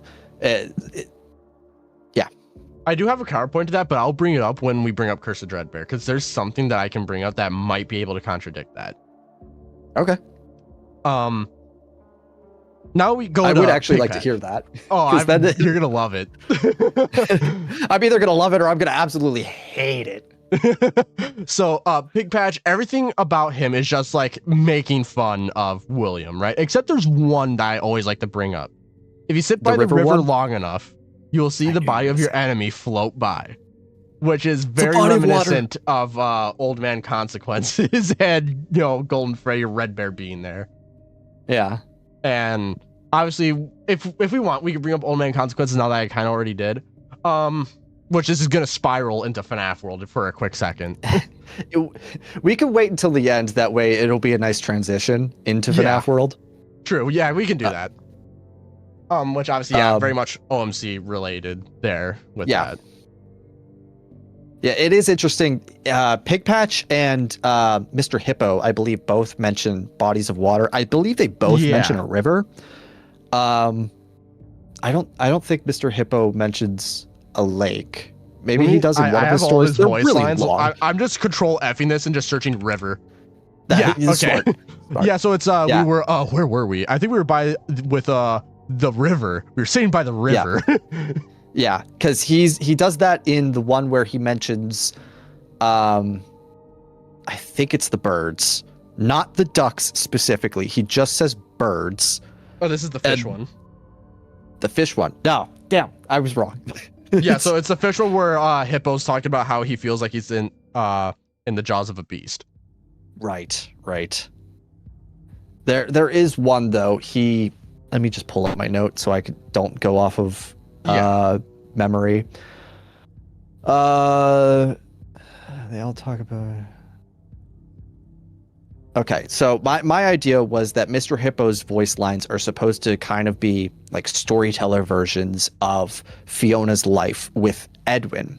Specifically, the two that caught my attention were the one where he mentions the ducks and the one where he mentions birds. Because in the ducks one, he mentions that he wants to get rye bread for Orville because it's his favorite, but then some other guy comes along and likes to buy up the bread and likes to feed the ducks, but that kills the ducks. He's never seen the ducks dead, but he knows that it's not good for the ducks' health, and you're supposed to give them seeds. That feels like a Fiona is working with Edwin with whatever they're doing, and they're watching Fazbear Entertainment grow. And Fazbear Entertainment is either using spring locks that are killing people, or there's already kids that are going missing at this point. But then the other one where he's talking about the birds, just birds. He's mentioned that Orville is feeding them bread, which if we go back to the duck one, he mentions that he knows that the bread is bad for the ducks and you're supposed to give them seeds. So the fact that now Orville is trying to feed the birds bread, even though they're frozen, it feels like this is the point where they are working with Fazbear Entertainment, and like she knows that the spring locks are unsafe. This is why I mentioned the spring locks earlier, because she knows spring locks are unsafe. They are working with Fazbear Entertainment in order to make spring locks, and the fact that they are now giving bread to these birds is supposed to represent how she is like, okay, well, we're still working with spring locks. I would like you to make them safer if you can, but we still need to work with them. Yeah. Like this is just what we do. So that's where I saw at least these two stories. I have nothing for the other two. I'm not even going to look at those. They're really long. I actually want to bring this up really quick. I find it interesting that one starts off with like Orville pretty much being stupid with the birds, but they're alive. And the next one, they're frozen and dead. And then the last one is that Hippo feels like he's in the jaws of a beast. Ah, that is interesting. So you could have it to be where like Orville is William in the process of like, doing stupid things, and him being like, hey, don't do those stupid things. And then like the MCI or crying child or whatever happens. And now there's a bunch of just dead birds, which would be like, the dead kids. And then afterwards, it would be like Henry be like, I feel like I'm in the jaws of a beast with this idiot. That would make sense. Yeah. Because it very much feels like, the birds are alive, the birds are dead, the birds aren't anywhere, and now I feel like I'm in the jaws of a beast. I feel like the jaws of the beast, whatever I was thinking of, what I said was supposed to be the point that they've gone too far with working with Fazbear Entertainment, the point where Edwin is like, oh, I just need to get this project done and then we'll be good again. That's the jaws of the beast for Edwin, at least, where he needs this project to be finished in order to get the money back that he's put into this, get the time, get his employees back, all of that fun stuff. And Mr. Hippo, being Fiona, is like, I'm trying to calm you down here, man. Like, I know we need to do this, but like, it's going to be okay. We'll get through this no matter what. Yeah, honestly, I think both interpretations are valid. That in some way, someone's unaware, then a tragedy happens, and then the person who's been trying to tell them like, hey, stop this now, it's like, man, I'm stuck with this idiot now, and I feel like I'm in the jaws of a beast. Absolutely. Which if it is like, let's say for example, like it is the MCI with like the frozen birds and now they're dead. But then now Henry feels like he's in the jaws of the beast. If Charlie 87 is factual, that means he ran that location, right? Mm-hmm. Which then means that he still continued to work with William up to like 2 or more years after the MCI incident. So he quite literally was stuck with William. Because he can't get out of whatever he's in. Yeah, he was literally in the jaws of the beast, literally. So, I mean, that could work. I believe that interpretation. I like that interpretation. But honestly, at the end of the day, it's interpretation. Both. Yeah, it's something that we're not going to probably get a good answer to unless Mr. Hippo returns. Yeah, unless Joe got it. Come back. We need you. I think I see him on my TikTok all the time. He's like he always opens up his TikToks with my friend, and I'm just like, oh god, this is gonna be like 15 minutes. I want to get him to like do a thing where he's just talking about 14 theory for 14 minutes. You'll say 14 minutes, and then he'll like go for like 4 hours. You'll go for 14 hours. Well, my friend, I heard of this theory called 14 theory. I didn't know much of it. I didn't know much of it because I'm not a big theory guy. I'm not like an Einstein or It would be so good. Oh, that would be so good. It would be peak. I'm trying to remember who's next in the roster after Hippo that has voice lines. Oh, there's Ned Bear. Where is he on this list? Where Ned Bear? Are you there? He is. Okay. So, yeah, don't you hate getting killed by obscure secondary characters? Which is kind of going for his whole entire like thing. He is an obscure secondary character for most of the games. Sure. Stranger Danger, which is very much feels like MCI reference. Stranger Danger, but honestly, that could also just because Goofy. And then could also probably work for David. Yeah, it could. Well, I don't know. Is a van a stranger? It's right out into the road and getting smacked by a car at 60 miles an hour dealing with a stranger. I mean, in a way it is, but you're not being lured by them. True. I mean, I was gonna say more of, do you know like the stereotypical stranger danger, don't get into a van that's trying to that has free candy spray painted on the side. That's the kind of stranger danger painted. Exactly. Hey kids, you want some balloons? Hey kids, nice to meet you. All right, and then there's the Vengeful Spirit one. So this is how it feels, and you get to experience it over and over and over again, forever. I will never let you leave.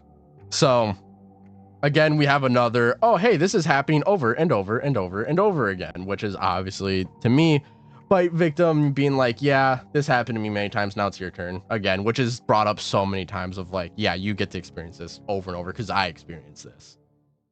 Could be a program though. Could be a program, and you know what I'm going to say to that? You're wrong. A program stuck in an infinite loop. I don't like you anymore. But with that, being stuck and this like kind of like repeat hellish mindscape, like I'm still someone who believes that Crying Child in some way experienced the FNAF 4 experiments, and then like FNAF 4 the night gameplay we experience is Michael's like UCN that Crying Child's causing. The reason for that being that when Nightmare Fredbear appears, the rest just disappear. They're just gone instantly. So, and reduced to atoms. Literally, like, and the thing is, I don't think we ever see like, there's never a mention of like Nightmare Fredbear and I forget the story, but Rory's story. Yeah, I think it's just the main four. Yeah, it's just the main four. So Nightmare Fredbear isn't there like in universe technically. Like obviously none of the nightmares are, but they're due to the experiments with like the gas or the illusion disc or whatever you want to say. I don't care. But then you have Nightmare Fredbear appear, and the main four just disappear completely. Which to me says like Nightmare Fredbear isn't supposed to be here. Like this is something else. Right. So I feel like night 1 through 4, and like I think it's like the beginning bit of night 5, Nightmare Fredbear doesn't appear, but then when he does appear, it's like, okay, you're no longer like experiencing what Crying Child did. You're in like your new thing. I thought it was flipped. I thought 5 was just Nightmare Fredbear, and then 6 was It might the one be. where it switches halfway. It might be. I might have it switched up. It's been so long since I played that game. Time for time for an intermission where we just play all the FNAF games. Hell no. So to me, that's kind of what it is that kind of like what is being experienced over and over and over again. It's just kind of like technically Crying Child being killed over and over again in the FNAF 4 experiment chambers, and then now it's William's turn to experience it over and over and over again. I like that interpretation. I do. Especially since, there's theories like loop victim or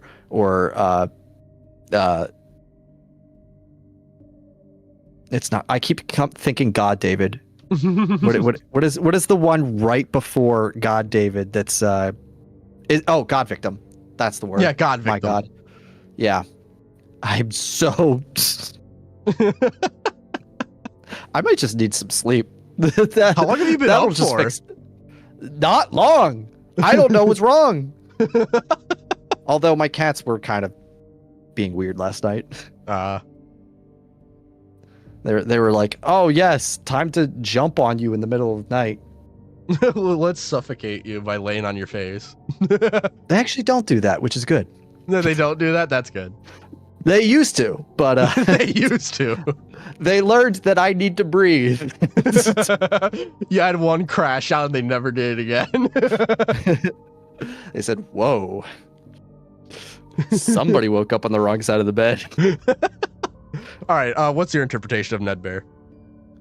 My interpretation is just, it's similar to all the other mediocres, that it's Fiona using her ability to speak through all of her creations in order to like help continue torment and make fun of William. The line specifically of doing it over and over and over again could, like I said, be in reference to the fact that Fiona is kind of like a program now. Depending on how you look at it, she could either, just be the F10 program, or it could be like how people believe Glitch Trap is simultaneously Afton and the Mimic program combined. No matter what, she has some sort of programming attached to her in some way, in my opinion.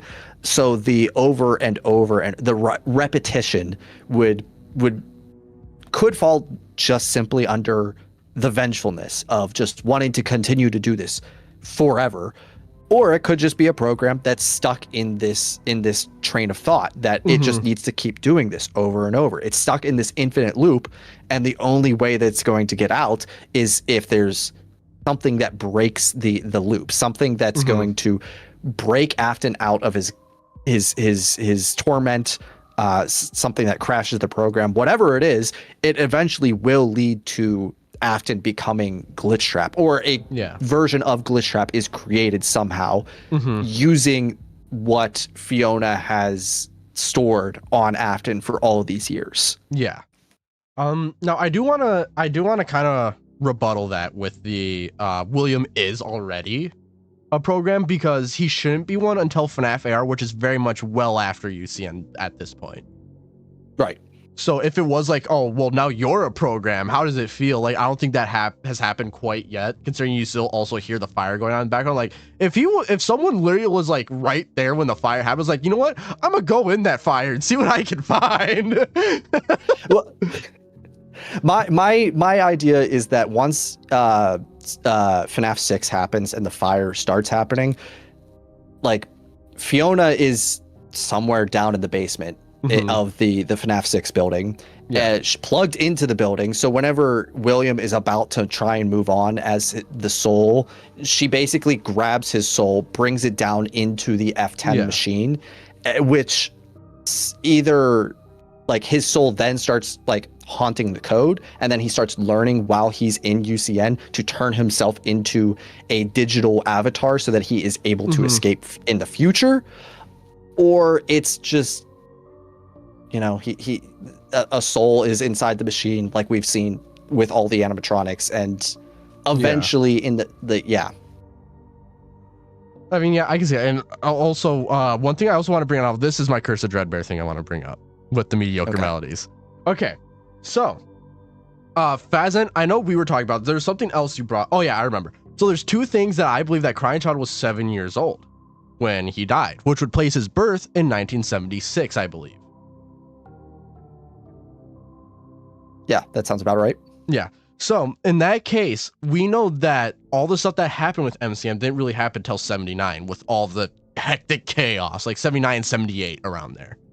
Mm-hmm. Which means that there's a chance that Crying Child very much could have seen the mediocre melodies through Stan's budget tech, aka Stan, and who was the other one that ran? I don't remember, but someone else took stuff with Stan.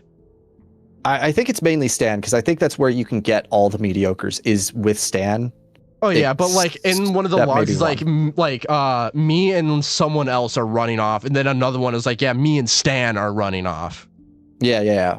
So, and he name drops him, but yeah, I don't remember that exactly, but so there's a very good chance that like while Crying Child was alive, he could have seen the mediocre melodies.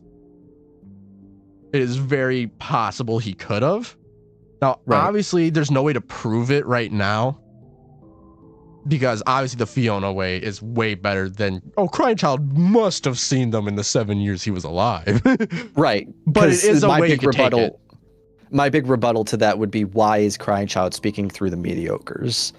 I mean, if the whole entire thing is like, your misdeeds, like the whole thing is like William's misdeeds is being thrown at him again, right? Then like, you told these people to steal from Edwin, and now I'm gonna use them to make fun of you. Okay.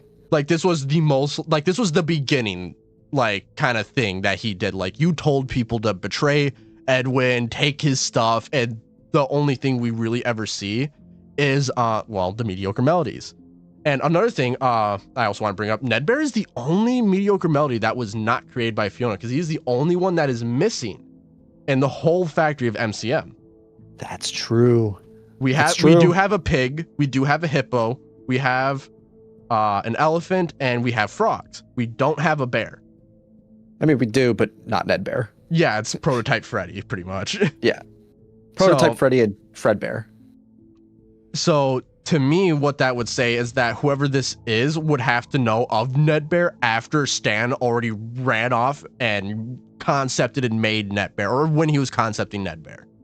Oh, Glitchstinger's right. Mr. Helpful. Mr. and Mrs. Helpful as well. Yeah, Mr. and Mrs. Helpful as well, yeah. I guess there are a good bit of bears. There's way too many bears, man.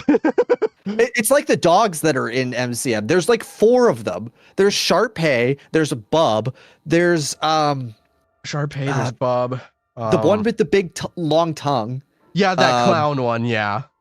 I feel like that there's another one that I'm forgetting, but yeah, you get my point. There's a lot of dogs. There's so many. And like, honestly, I feel like sometimes I'm rewatching like 101 Dalmatians. So that's kind of my whole entire idea with it, is like, it very could be like Crying Child, because it really depends. Would Fiona have seen Nedbear at some point?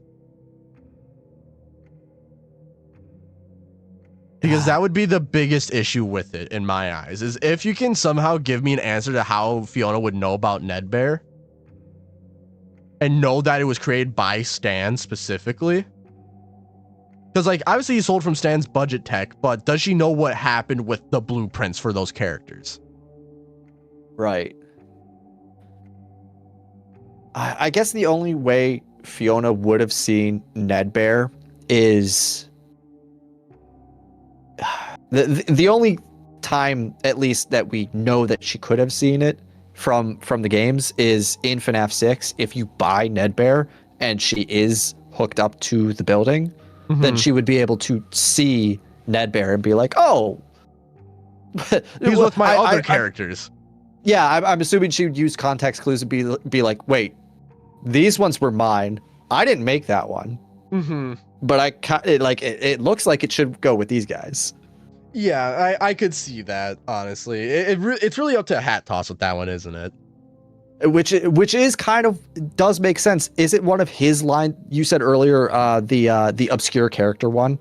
Yeah, the don't you hate getting killed by obscure secondary characters? Exactly. Because even Fiona is like, I don't know what this one is. I didn't make it. So like honestly, I feel like that's like a hat toss. It could be Crying Child that saw the mediocre melodies. It could be Fiona that saw Nedbear to connect them all. I think that's a hat toss. Yeah, it just depends on which one you like better, I guess. Yeah, which one you like better. I'll let y'all decide in chat. So okay, we get to okay, who's next after Nedbear? Rockstar. I mean, the Rockstars don't really have too much that's interesting about them, honestly. I got one. Or actually, no, I got two. I got Rockstar Bonnie and Rockstar Chica. Okay, I'll pull up Rockstar Bonnie. Let's go with Bonnie first. Yes. Okay, so his line. I can read them all real quick if you want, so that Jack gets all of them. Yeah, you can go. I am talking about one specifically, but if they want to know all of them, go for it. Yeah, chat. Do you want me to read all of them, or do we just want to go over the ones that we think are points? Actually. Now we gotta wait for like my stream to catch up for like 5 minutes. I can start going over my points so that they can like vote and then. Yeah, fair enough. Yeah, do that. Yeah. Okay. So the one line that I want to talk about specifically is the one where he refers to William as a friend. Yeah. He goes, "So good to see you again, my truest friend. But now your life must end." Chat, sorry that I suck at singing, but which is really weird to me. Like, unless this is supposed to be said ironically, it doesn't make a whole lot of sense to me. Even Mr. Hippo refers to William as a friend, actually, now that I think about it. Yeah, because if he's talking to like about Orville, and if Orville's William, then he'd be referring to William as his friend. No. I mean, like at the very beginning of one of his lines is, well, my friend. True, but I have to say that as well feels like something that just like characters from that time would say, like as like show people. True. Anyway, that's besides the point. I wasn't listening to Mr. Hippo lines whenever I first did the video because they're so super long, and like now that it's kind of fresh in my brain, so I wanted to bring that up. Anyway, it feels weird for there to be them calling him a friend in this situation, because unless they're saying it ironically, it doesn't make a whole lot of sense. But we do know that Edwin called William a friend, and the only reason that Edwin was a little bit suspicious is because Fiona caught on to the fact that William, and I believe at this point Henry, was trying to use him in order to make their business better. So it makes me think that, especially because Fiona has no reason to go to Fall Fest at all. Yeah. If it's not an event that they are a part of, they own, it is a competitor's event, which means she is just going because she wants to help out. Something that you wouldn't normally do to a competitor in the same space as you. But you would do it if they were a friend and you wanted to, do just be a friend and help them out. Yeah, exactly. So, and the fact that it kind of like comes back for her because she's helping William, the psychotic murderer guy, that she was already suspicious of. Well, not yet, but she's already suspicious of him being a little weird. But she's like, no, I'll go do this favor. I'll go help out with Fall Fest, and then she dies. Like. That to me is like, okay, I'm gonna go do a favor for a friend, and then the friend goes and stabs her in the back, and then burns the place down. Yeah, I mean, honestly, with the friend thing, it also like it depends on like if you think it's like also just like again just Crying Child or whoever you think it is just making fun of William as well. Yeah. Like, I don't really have a rebuttal to that.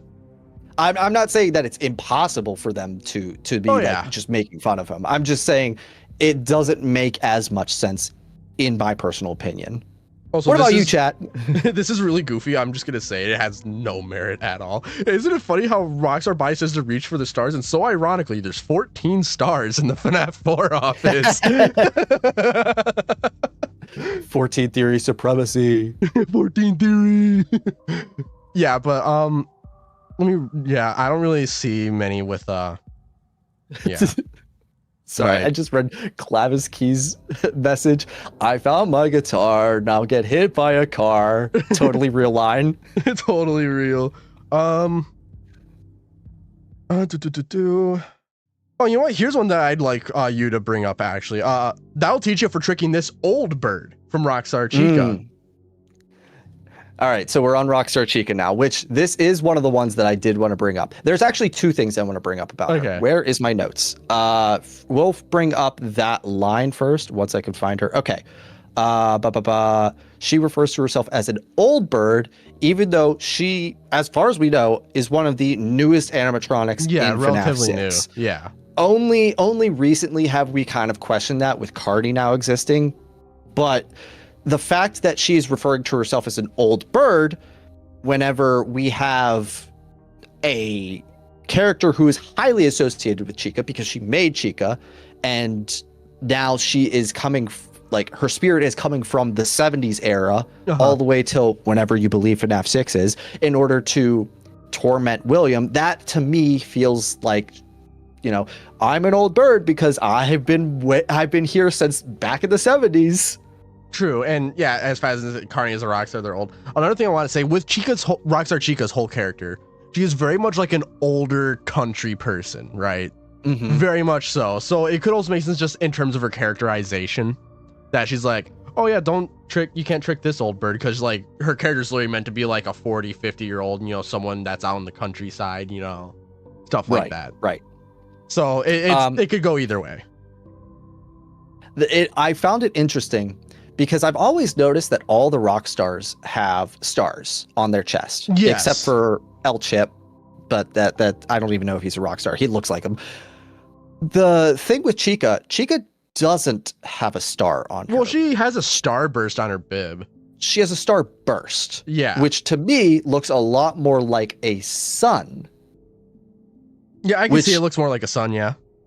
She's the only one to have this different kind of star on her, you know, with the sun being a star. And she's also the only Chica to have this. All the others have the confetti and let's eat, let's party, let's whatever. She's the only one who has this starburst effect, which, you know, connecting it back to, oh, I already think that Fiona is connected to Chica. Now we have a Chica who is referencing Fiona, who is connected to the sun. Yeah. Yeah, no, I mean, I agree with that. Like, if we go down that route with Scott, then I that's solid evidence. Rockstar Foxy, now this is one I want to bring up as well as you. I know you want to bring it up too, and I think we both know what we want to bring up. Yes. Is it the fire related one?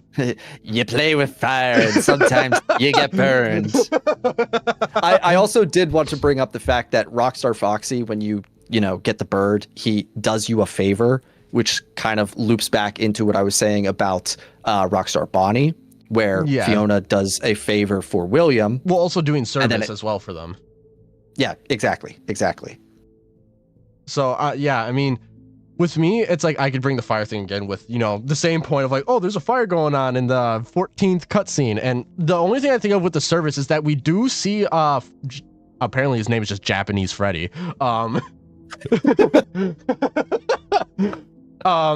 Where he's literally like doing services for Japanese Foxy, apparently, and Bear Vengeance, which then you could also say like, okay, with that you have, you know, the Bear Vengeance, Freddy does services for Foxy, and, you know, services, and this is Foxy, you know, doing services for William, which then you could, it's like a line of like Foxy doing services for William, which is Michael doing services for William, so it's almost like a line almost. Freddy, who is Crying Child, doing services and tasks for Foxy, who is Michael, who is then doing services or tasks for William. Like, that's the best rebuttal I could bring up, honestly. Is there anything else we want to bring up for Rockstar Foxy, or is that kind of about it for him? Yeah.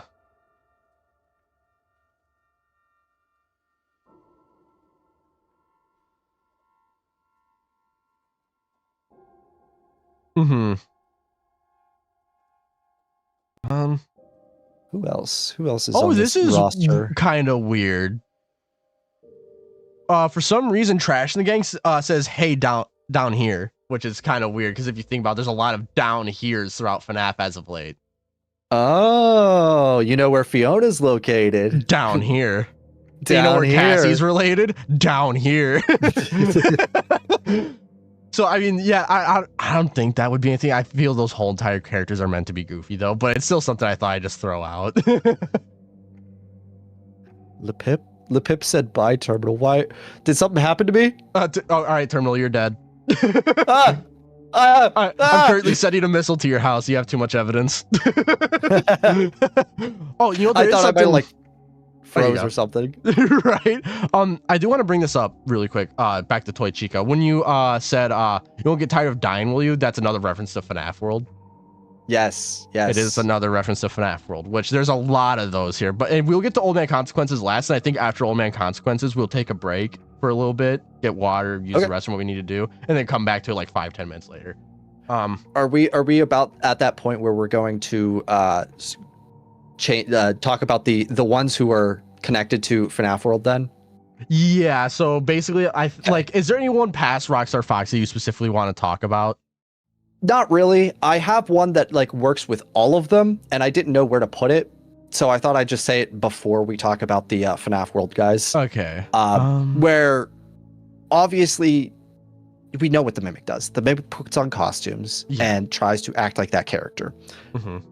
And we know that the Vengeful Spirit is controlling most of these characters in UCN in order to try and hunt down William. That just feels to me like we have a Mimic character, Fiona, who would go on to be the Vengeful Spirit and then is going to act like all the characters in UCN in order to torment William further. Mm-hmm. It is in her coding, in her DNA, whichever you want to go with. It was something it's not like a huge point, but I wanted to at least bring it up because I thought it was a good point that like all of these characters are supposed to be basically this one person, one or a few people, and we now have a character that gets into costumes and tries to pretend to be those characters. Yeah. I just looked at something. You want to know something really interesting that I just pieced together? Huh. Funtime Foxy and a couple other Afton related characters are always saying, "Oh, there's never enough room for both of us." But there's a lot of characters, like the mediocres, are like, "There's room for both of us." Even Lefty says, "Let me make room for you." There are. I've been noticing that too. There's a lot of voice lines that are like, "There's room for one more," or "There wasn't enough room for both of us." And they're related to different entities. Like you have the MCM character saying that, and then you have the Afton character saying the complete opposite. Yeah. Mm-hmm. That I didn't notice. I just looked at Funtime Foxy really quick just to make sure I'm not missing anything. I was like, "Ooh, wait a minute, that's kind of cool." Yeah. There's like 3 or 4 voice lines that are like said very similarly to a lot of different characters, and I didn't understand like how to piece them together. One of them is the pull apart and put back together. There's like 5 different characters who say it. There's let me take a bite out of you, similar to that. Like Nightmare Balloon Boy says it. I think Nightmare Fredbear says it. Even Toy Chica, I think, or not Toy Chica. Withered Chica says it. And the one that you just said of there's not enough room, which is just 3 things that are like kind of consistent throughout a lot of characters, which was really weird. And I wanted to figure out what those were talking about, but I couldn't at least with Fiona. Oh yeah, we almost forgot about Happy Frog. With the "We've only just begun. I'll never let you leave. I'll never let you rest," which is pretty much like the same thing as God, who said like "We've just begun." Ned Bear. Yeah, so it's pretty much same kind of deal debate there. I don't think we need to do that all over again. Yeah, because it's pretty much the same concept. Let's see, is there anyone else that I'm missing here? Obviously, Scrap Trap. I always come back. Oh like, yeah, that's obviously. I don't really think that there's that many other voice lines here. So I think now we just get into Old Man Consequences, and then we Okay. take a break. Okay. That works for me. All right. So, Old Man Consequences. Now this is gonna be a long one, y'all. So, actually, I'll just kind of start from the beginning. So in UCN, not many people actually know this, which is surprising to me. A lot of FNAF World characters, more than just Old Man Consequences, appear in UCN. You have it's Tangle, Bounce Pot, and White Rabbit specifically, I believe. Those are the ones that show up on the desk. Yeah, they show up on the desk at random times. And then you also have Old Man Consequences, who was a FNAF World related character. Which then, if you go back to FNAF World, if you look at the map, it's very much a brain, and the frontal lobe is very much just dead. It's just dead, frozen. Like no, yep, just frozen, non-existent, nothing happening there. So what this is starting to tell me is that whoever's brain this is, and these characters are also somehow in this mindscape of UCN. Which to me says, well, there's only one person. This could be someone who has a frontal lobe injury. We know it's not 1987 guy who got bit, so it only leaves the other person who got bit and got a frontal lobe injury. Crying child. And when you bring back, and someone mentioned this and I pieced this together. They said one game gives you Your Own and the other gives you Happiest Day. They're split in two. Oh. So what that means to me is that essentially, because you essentially have to beat FNAF World to get to Your Own, right? And then you have to do a unique thing with OMC with the one. Again, that's connecting Golden Freddy and OMC, because that's the only other character with a unique interaction with the number 1. And when you do that, you get essentially the exact same thing yet again, except you could do it again, and now you get Happiest Day. So then if you continue from there with even more connections with Old Man Consequences, where does Old Man Consequences ever appear? He appears in FNAF World, Crying Child's Brain, in UCN, William's Hellish Mindscape, and Princess Quest, where you have to free Vanessa's consciousness. All are mentally related in some way. He's only a mental related character. He appears in your brain in some way. So that's just a little fun thing with Old Man Consequences, but to me, oh, the FNAF World ending is Happiest Day, UCN is Your Own. Okay. So you got him flipped. I had him flipped. Yeah, my bad. So with that, what it's really screaming to me is that what Old Man Consequences is what was supposed to happen in FNAF World is Crying Child was supposed to get his Happiest Day. That's why he gives it to him. However, it was for me. Why'd you give it to Cassidy? So then Old Man Consequences does it again with Your Own Happiest Day. It's your own. There's no one else here. It is yours and yours alone. The MCI isn't here. Charlie isn't here. This is your own Happiest Day. Not shared with anyone.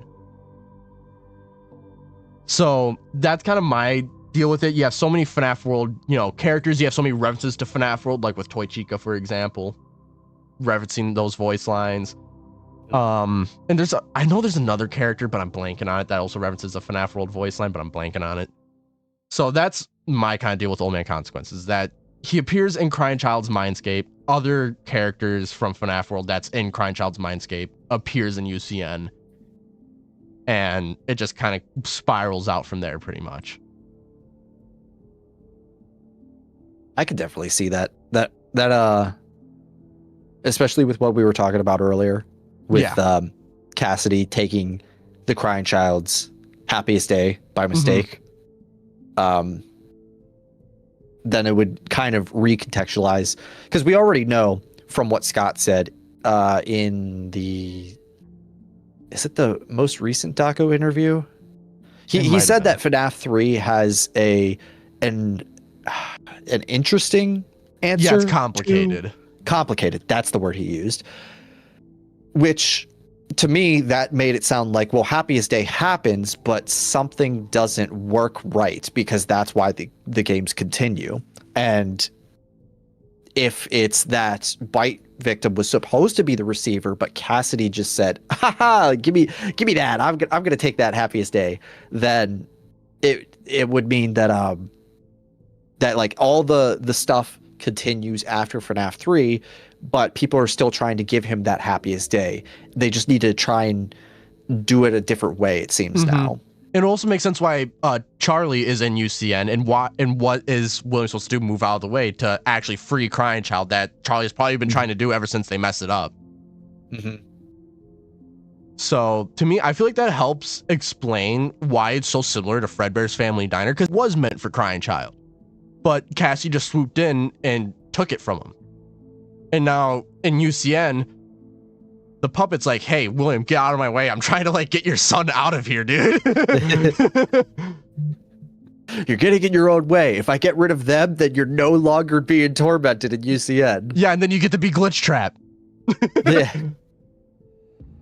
So, I feel like that would just be the biggest rebuttal that I have, is that if Old Man Consequences is supposed to be trying to give the Crying Child the happiest day, like if that's his main focus, then Ultimate Custom Night should stop at some point, because Old Man Consequences theoretically succeeds in what he's doing. Mm-hmm. But then we continue to see Old Man Consequences in the future. Yeah. With the princess who is, it feels like, is heavily associated with Golden Freddy, being a golden character with a literal lantern, that gives off light, which is associated with Fiona now that she is the sun. Apparently she is just the sun. There is no sun, it is Fiona. Yeah, right.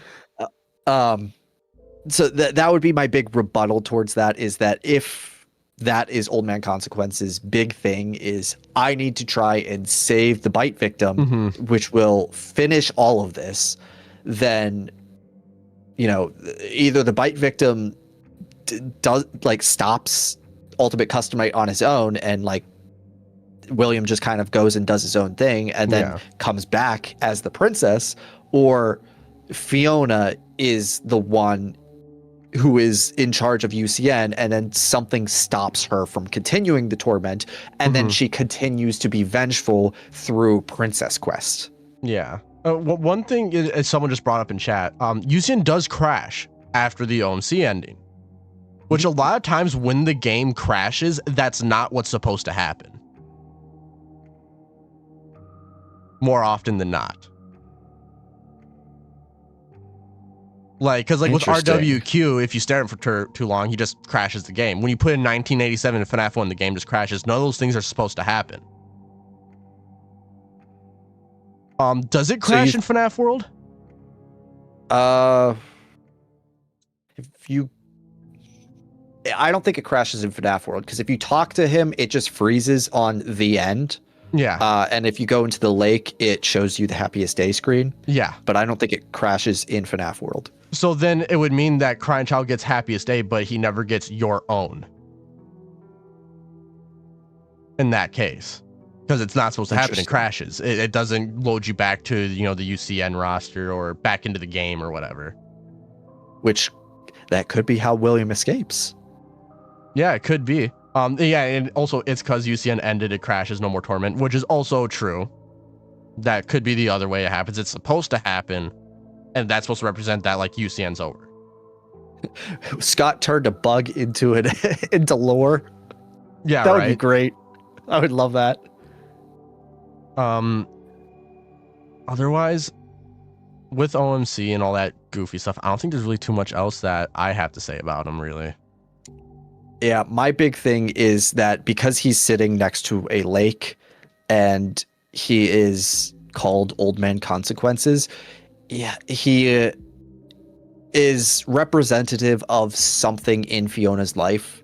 The lake obviously referring to the lake that they live next to, and the Old Man Consequences himself either being Edwin, because his consequences led to everything that has happened, the consequences of him disobeying his father and working with Fazbear Entertainment and yada yada yada, everything that we need to still try and figure out. It all just leads to him kind of realizing, I've made a mistake. Yeah, I don't want you to make that same mistake. But that also kind of hinges on the idea that Edwin dies, which is kind of up in the air right now. I've heard a lot of theories that I like that say that he lives. I personally think that he dies, But like, until we see him alive or hear his voice or something like that, Yeah. we're not gonna know. Yeah, honestly, yeah, I agree. I do want to kind of bring this up. I'm gonna do Curse of Dreadbear really fast because it's like a really quick thing. Okay. And then we'll take our break. So Curse of Dreadbear is really interesting because like there's a lot of references to UCN in it. A lot. Oh yeah. Like you have, Dreadbear coming out of the lake, for example. Yes. Yes, that's a big one. And it's a red lake, which is very interesting because it makes me feel like that FNAF Worlds happens. He comes out of the lake because Happiest Day, he didn't get it. So he comes out of the lake. And then he walks into the barn. And in the barn, if you get 3 clowns and you hit them with the darts, It's Me appears. Which obviously for a while, we were very well like, okay, well, It's Me is Golden Freddy. And obviously it's not anymore, but at the time it was. And obviously it's Dreadbear going in there. Dreadbear is obviously Fredbear, who is Golden Freddy. Freddy. Freddy. Then you have that's in 1983. And you also have the death screen, which is interesting. This is the one that I like telling people because Phasant helped me tie it together. So it's Big Dreadbear in the graveyard, right? Mm-hmm. And next to him, he's like guarding this like set of graves. There's 9 in total, 8 surrounding, 1 in the middle. The purple one? Yeah. So you have the purple one, which is very glitchy. And so obviously that would be like Glitch Trap / AI William. Mm-hmm. And then you have the other 8, which obviously we can get the MCI, Charlie as 6. I forget who I said 7 was. It's in my script, but I'm too lazy to go look. And we have then the last one would be David. Oh no, I think I literally just said it was like Crying Child, the MCI, Charlie, and David. It was meant to be a teaser for David, but the fact that Dreadbear's guarding it from us is really interesting to me because then you also have with that, obviously Dreadbear connection to Fredbear connection to Crying Child connection to Golden Freddy, all that fun stuff. The It's Me, the Red Lake, all that stuff, it kind of combines into Crying Child. Which, if he's guarding these graves, that's in a way kind of being like, just like how in the Man Room 12A worked, Andrew was essentially guarding William's grave, wouldn't let him die. Right. So, and then behind you, you have a Grim Foxy on fire, which is a Foxy on fire trying to get into the graveyard. He's not dead. He can't get in. I think I remember you guys talking about this one specifically. Yeah. And so that being to Michael. me, this all screams that this is very much like right after UCN. And also in Help Wanted 2, there is an image in the Helpy minigames that says get out soon with Helpy running away from a burning building, and there's a black shadowy figure chasing Helpy or running with him or whatever. So there's a lot here that implies that this is very much kind of telling us what happened right after UCN, which is Crying Child still dealing with William or the Vengeful Spirit, whoever you believe, and Michael chased after someone or left and someone's chasing after him or something like that. And obviously you have the Red Lake, the It's Me, the posters with that, and also you have Fredbear's voice lines in the corn maze as well. Fredbear has voice lines? Yeah, Fredbear has voice lines from UCN. And you can hear them and you can hear them in the corn maze. Alongside, you also have Build a Mangle, which to me, you're literally building a mangle, but it doesn't turn out how you wanted it to. Obviously, William didn't want that to happen with Crying Child if he's the Vengeful Spirit. That's definitely not how he expected it to turn out. You also have the FNAF 4 hallway crawl, which is FNAF 4, obviously. And then you have the Dreadbear one, which you literally put a brain into Dreadbear and bring him back alive, and you use a frequency to do it. But that's not quite how it worked when Edwin did it, right? Right. He didn't like go and take Fiona's brain and stick it back in. So William's trying to recreate what happened using a frequency to bring back his son and put it inside of Dreadbear, which would be Fredbear Golden Freddy. And then It very much feels like it's trying to tell us what happened right after UCN, and also the beginning of what caused everything, his experiments, which was his first ever experiment, his son crying child after he died. Hey. And then there's also like the Night 01 and stuff like that, like all like the Danger Keep Outs, which is literally just Fredbear replaces Freddy and like a really run down FNAF 1. Yeah.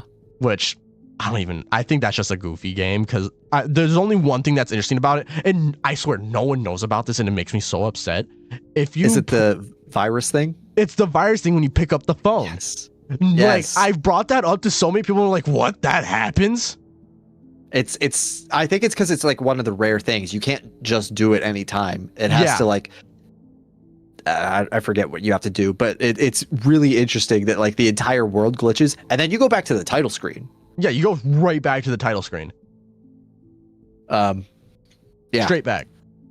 Oh, and another thing that's also really interesting about it, I'm not going to spoil too much of my theory because I already kind of did a little bit, but I love it when Fredbear's looming over you in the title screen and it's all FNAF 2 withered animatronics. Yes, I was wondering that too, because like, what? It would make sense for the Jackos and Grim Foxy to be there. Yeah, but then it's the Wizards are there, which to me, since Fredbear is kind of like the Jacko Freddy, since we have Grim Foxy now and the other two Jackos, I've already been saying that I believe that the Wizards are like directly connected to the nightmares somehow. Yeah, and I think this is like kind of like backing that up in a way, where like the Jackos are like the nightmares, but like one step further with the Halloween-iness to them. Oh yeah, and another thing, Trick or Treat. It's very heavily believed that those masks there are just the ones the bullies used. And I also find it that you're at a manor on a hill in that one. If you peek out, you see that the ground kind of starts to like go down a little bit. So you're on a hill and you're at a manor. And there's 3 gravestones outside. 2 tall ones and 1 short one, which either way you could take it. It could be William and Michael and then Crying Child as the small one, or it could be Edwin, Fiona, and David as the small one. Oh my god, there's so much cat hair on my face. It's making me so itchy. So you could take it either way there with that one, honestly. I don't really think there's too many other things that I'm forgetting. Also, Captain Foxy's log ride, the whole story is about friendship, when what's David's whole entire story in Secret of the Mimic, it's about friendship. You know, the true treasure was friendship all along. The real answer was friendship all along. So there's that connection as well. So I don't think I really have much else to talk about Curse of Fredbear when it comes to like proving that Crying Child would be the vengeful spirit. I kind of want to just mention the thing that you talked about at the very beginning, where he comes out of the lake, and goes into the barn, where obviously, like I said earlier, the lake representing the lake outside of Edwin Murray's house, and then Fredbear goes into the barn where you can see the 3 posters, like you mentioned, but they're clown posters. They're not Golden Freddy posters or anything like that. They're clown posters, where now we have Jackie, who has a direct connection to Fiona, who we know is also connected to Nightmare. Like, they're all connected in a way. Yeah, like getting the 3 posters specifically and hitting them with the darts. It gets the "it's me," which to me feels like it's backing up the idea that Fiona, the one who is connected to Nightmare and Jackie, is somehow connected to Golden Freddy. Which, taking it down the line of what you said with the frequency that to set Fredbear to, like you already mentioned how Edwin tries to do it, but he doesn't go as far as William does in like possibly trying to literally recreate him with like a whole brain and everything. Yeah. Obviously one of the things having to set the frequency alone just feels huge to like a huge connection to Fiona. Which it could just be like the first step that Edwin had to take in order to create the mimic, because it just at that point repeats what Fiona has already said, and then we see the mimic once it's already created, like almost exactly sounding like her, just not quite acting exactly like her.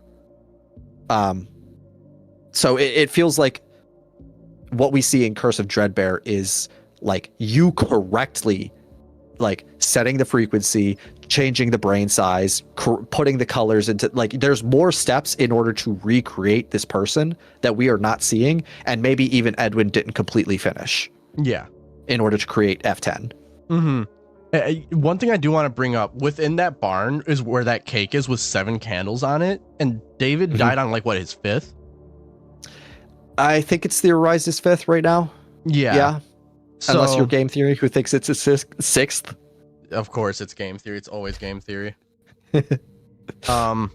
So with that, that's my biggest issue, because then you can also say, well, then the 3 clowns are just his family.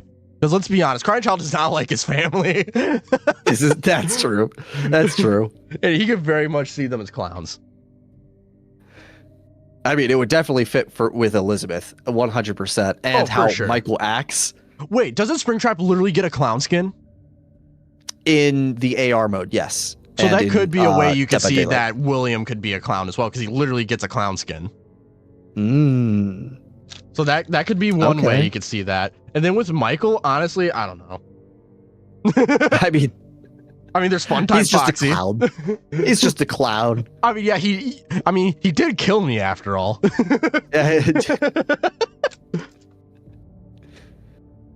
So like, yeah.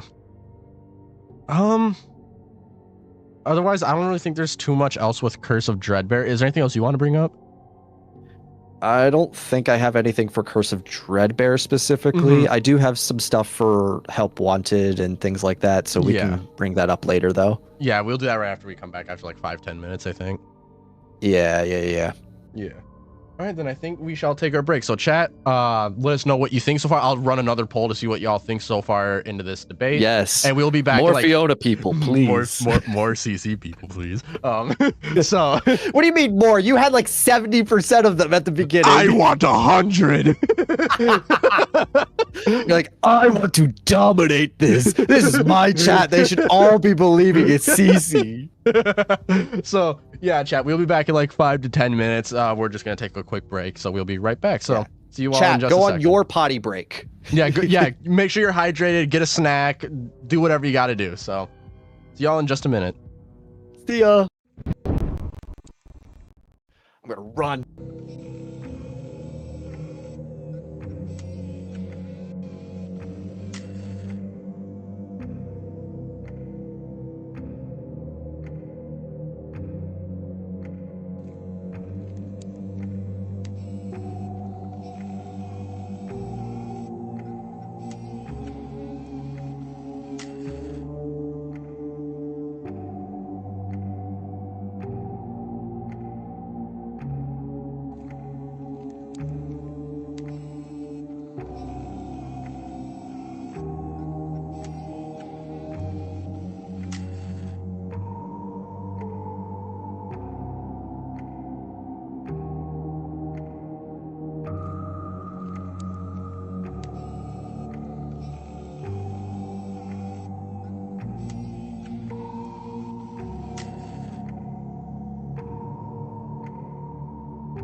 and switching over. Oh no, the fire's doing the thing again. Raven, you're on fire! Put him out! Okay, hold on. We go back for a second and we go back. Okay, we're alive. There we go. Man, I'm not going to use that anymore. I mean, it's cool when it works. Yeah, when it works, it's cool. All right. We are back, everyone. Thank you for sticking around and letting us take a little break because we've been yapping for like the past 2.5 hours straight. So I needed more juice. I got a root beer. Root beer float. Root beer, no. All right. So you said you when we were just about to come back that you want to go back to FNAF World. So let's do it. Yeah. So I wanted to start by talking about how I believe that there are 3 different people talking in FNAF World. Talking to us, the main character. We have Fredbear, like the guy who's normally talking to us. There's nothing special about him. There's Glitchbear, where if you stay on that last message of every one of Fredbear's messages, it swaps to a different character speaking to you. 2 very distinct characters. I don't think you could really say that they are the same because they have different opinions on things. Yeah. The one that a lot of people have just, I think, kind of clumped into Glitchbear is the Yellow Eyes. This is a character that seems to not have the same opinions as either of them. More so, I think it's more of a middle ground opinion to many things. The one thing that I mentioned in my video is where Fredbear says that this place is a sanctuary, and Glitchbear says that there are no sanctuaries. Yellow Eyes seems to have that middle ground approach where, yes, this place used to be a sanctuary, but then things on the outside world have slowly affected this world in order to make it less of a sanctuary. Yeah. And this character's only talked to twice throughout the game. There's at the very end of the clock's ending, you get to talk to him. You do that every time you play the game, as long as you do the clock ending. And it's the very first time that you open FNAF World, you get to talk to him, which is odd, in my opinion, that this character, this is like the first thing that you see whenever you boot up the game. And then the only time you talk to them again is at the very end of the game. And that to me shows that there are 3 distinct people talking to us. There's still cat hair all over me. And each one of them, I feel, represents a different person who is possessing Fredbear. Yeah. Where Fredbear is kind of like this very innocent, believing in there being safe places and things like that. That would represent the crying child, where during his life, he had to deal with the torment of his father along with his brother, and eventually just dies. Yeah. Sad day for him. Glitchbear then represents Cassidy, who doesn't believe that there are any safe places because she quite literally dies in what is called a safe room. Yeah. That to me is like, I am in a room that is named after safety and I still died in it. There are no safe places. And then there's the Yellow Eyes, the more wiser one, who's been there the longest, who realizes that, yes, this place has its flaws, but it can still be a good place. This was made to be a good place. This would be Fiona, the one that we hardly speak to. I mean, with me, in terms of Yellow Eyes, I believe it's Charlie, because the puppet also has yellow eyes in later entries after FNAF World when people were so confused on it. I can see it, but we also see at the end of Moon.exe, when you get the glitch permissions, Fiona has yellow eyes.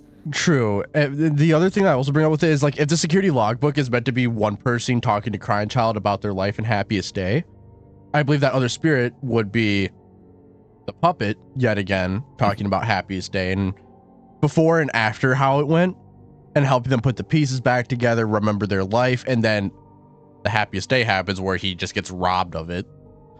So it would mean to me that, like, throughout all of this, the puppet's constantly talking. Because with Fredbear himself, like, not Glitchbear, we know that FNAF World is meant to literally just be a video game, but then the weird things that happen are like glitches from possession, right? So then that would mean that normal Fredbear, like, isn't like some entity. So that leaves us with 2, and that would perfectly match up with with Glitch Bear and then the puppet, or not the puppet, the Yellow Eyes. I do think that Fredbear has to be somebody because he notices the glitches. Yeah. That would either mean that somebody is going back in and realizing that there's glitches and then being like, oh, these aren't glitches. These are now part of the game. You know, that'll be fun. And then changing his dialogue in order to say that there are glitches.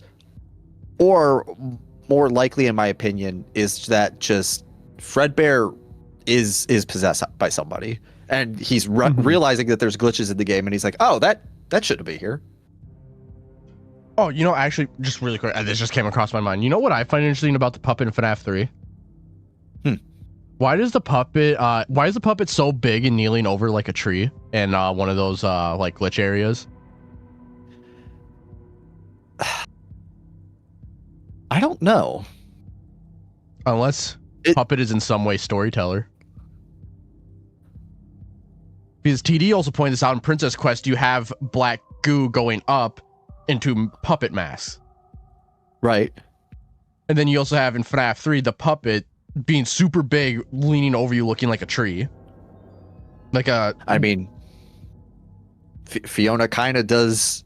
If she turns into Nightmare Own, that's like a puppet. I mean, it's basic. I think John FNAF was like, oh, it's basically like shadow puppet, and we see the shadow puppet. That is literally just a shadow of the puppet in that mini game. Yeah. And so with that, what's the tree that the storyteller is? Is it in a eucalyptus? It's. Oh. What was it? What is it? I think it starts with an O.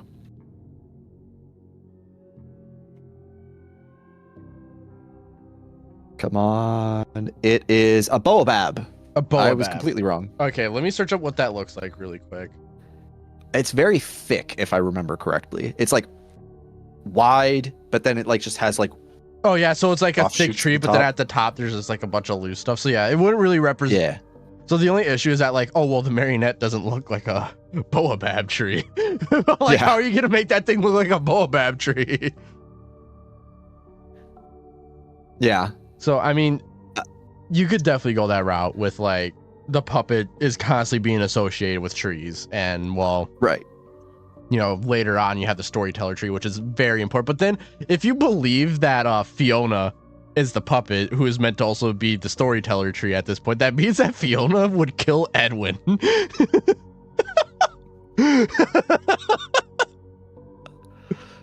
I mean, I clearly think that what is happening in the story is separate from games lore. Like they plug in a white tiger head into the baobab tree, and that is what eventually kills Edwin. So I guess that doesn't exactly prove my point though, because yeah, white tiger is David. I mean, yeah, because with me, what it is like, I think what's happening with the books and the games is that like, I said in my 14th theory video where they were like different routes Scott could have taken to tell a story, but he didn't. And as a result, certain aspects that are supposed to be in the games were lost because the way he was taking it couldn't just be put in there. It would make it really messy. So then he gave us the books to explain those things that he wanted to, but just couldn't. Otherwise, the story would be super messy if it was all in one game. Mm-hmm. That's kind of what I feel that it is with those books. Yeah, I've been kind of looking at it as at least most of the characters seem to be coming back from the books, and most of their motivations seem to be kind of similar. Yeah. So we're probably gonna get similar stories, but with like one event that changes, it completely uproots the entire story that we know from the book. Mm-hmm. So like Fiona's death not being from David's birth completely changes the story to her death being important in the way of she like becomes M1. Yeah. So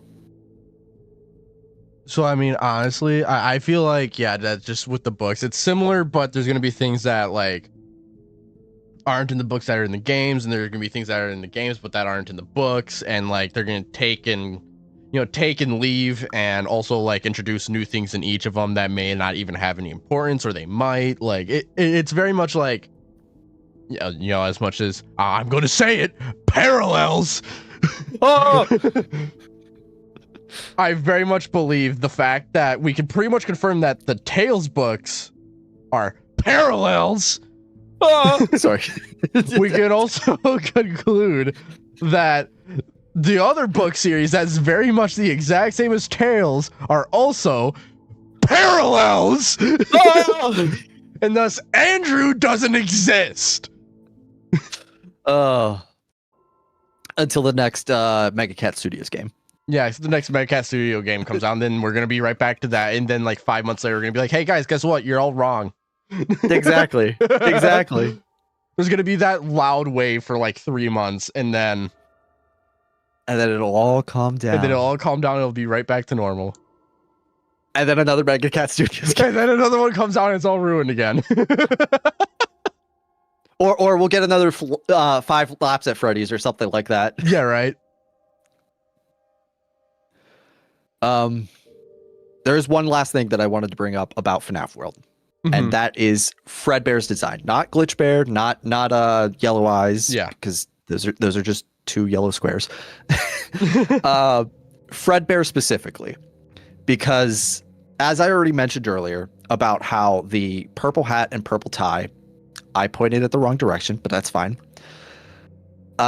They don't match the original Fredbear design, and they don't match what we see with Golden Freddy. So it is specifically purple hat and purple tie, which is a 1983 thing. Yeah. Probably a few years before, maybe a couple years after. Specifically 1983. The other thing that is important to note is that if we're comparing it to the posters that we see in Security Breach and in now in Secret of the Mimic, the hat and tie are black in those posters, but also the eyes are blue. But Fredbear himself in FNAF World has teal eyes. Yep. And anybody who doesn't know colors, it's green and blue mixed together.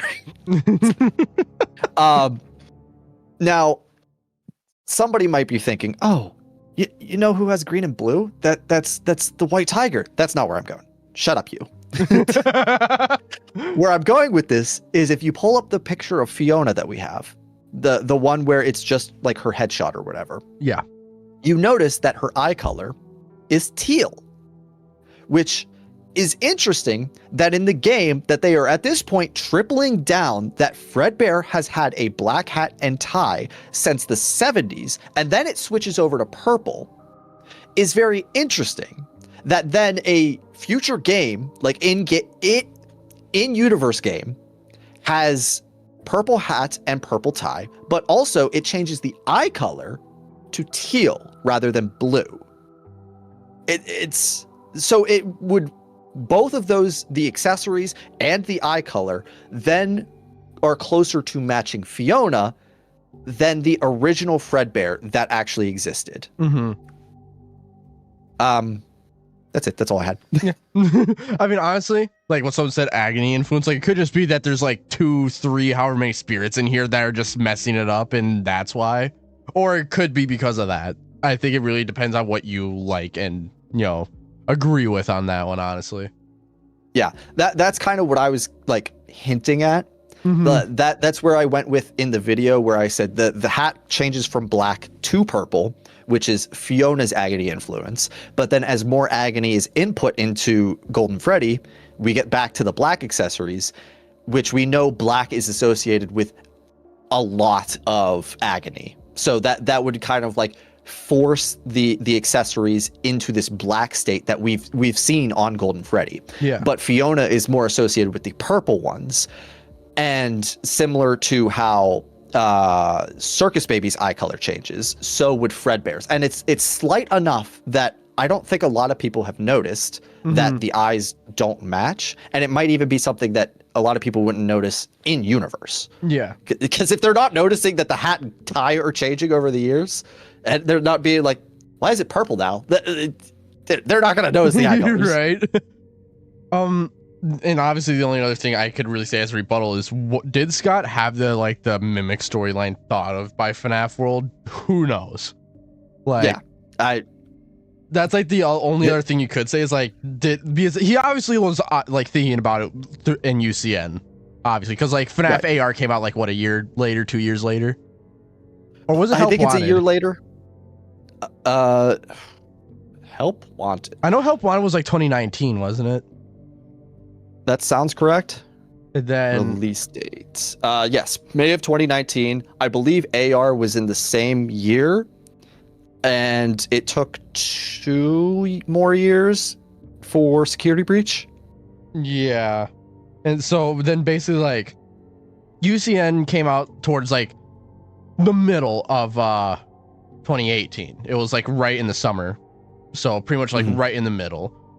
So there's a good chance that he was thinking of the whole mimic storyline. Maybe he had it written out by then. Maybe he was in the process of it. Maybe it was already done. But who knows? I'm not Scott. I wish I was. So I would argue that he had at least concepts of it by sister location. Yeah. Obviously not completely thought out, because we have each of the animatronics in sister location has one of the different abilities that we see the mimic have. Yep. Like copying their voice, things like that. And I think he probably wanted Ennard to be the mimic, but then he wanted FNAF 6 to happen, which kind of derailed his whole mimic. So then he just reused that plot that he was thinking for in sister location for his future games whenever Steel Wool comes and makes Help Wanted. Yeah. That is my current thought of what is happening there. Andrew's Proto David. Shush, Faz. Shush. You ever see that like video of like the seagull where someone literally just like closes their mouth and it just says shush? Yeah, literally. Fazbear, do that.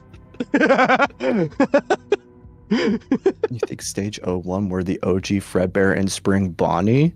I mean, I think Stage 01 is supposed to be a in-universe video game of some sort, a bad one. It's not entertaining, but it's there. Like, I think they practically confirmed that like every single arcade game we play is in some way like an actual arcade machine that's being messed by the spirits. Yeah.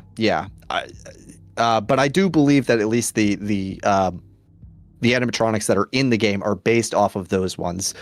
I even have like an old video that went over specifically that hat color too, because in that mini game it's brown. Yeah. Only time we've ever seen it is brown. And my original theory is similar to what I think now, except it just included a brown hat. Yeah. And it didn't have Fiona because we didn't have that character. So it was like, oh, we start as purple.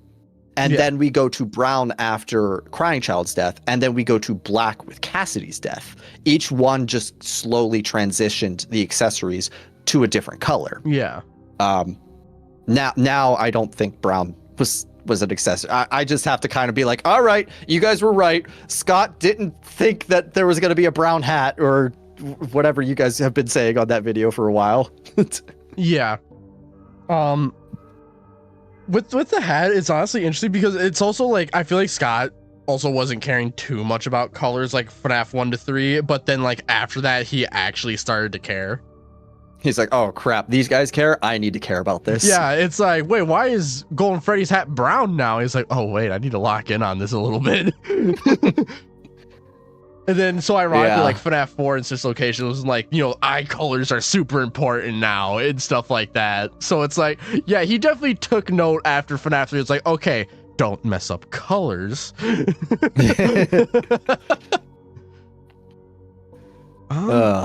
So I know you wanted to go into Help Wanted 1 specifically. Did I have Help Wanted 1 stuff? I lied. I have Help Wanted 2. Nah, let's go into Help Wanted 2. I have this under Help Wanted 2, but like I think you can kind of also see it in Security Breach. All the plushies that you get in Security Breach, Monty, Roxy, Freddy, Chica, even the Bonnie plush, they all have a little tag on them. But out of all of them, only one of those tags is different from the rest. And it's Chica's tag, Glamrock Chica. She has a skull and crossbones on her tag. It's a lot easier to see in Help Wanted 2. That's probably why I put it under here, because you could pick it up and twist it around and you could find the tag. They all have this tag. Glamrock Chica is the only one that has this skull and crossbones, which again is just, it's following that line that I've been trying to kind of put out there, that all the Chicas that we have some sort of strange connection to Fiona. Whether it's intentional or not, Chica is important, and I think she's associated with Fiona, which that's where I think the importance comes from, is that she's associated with Fiona, therefore she is important. Honestly, I completely agree, because I do think a lot of the Chicas are in some form connected. Maybe not like, you know, like all the way back in FNAF 1, like, no.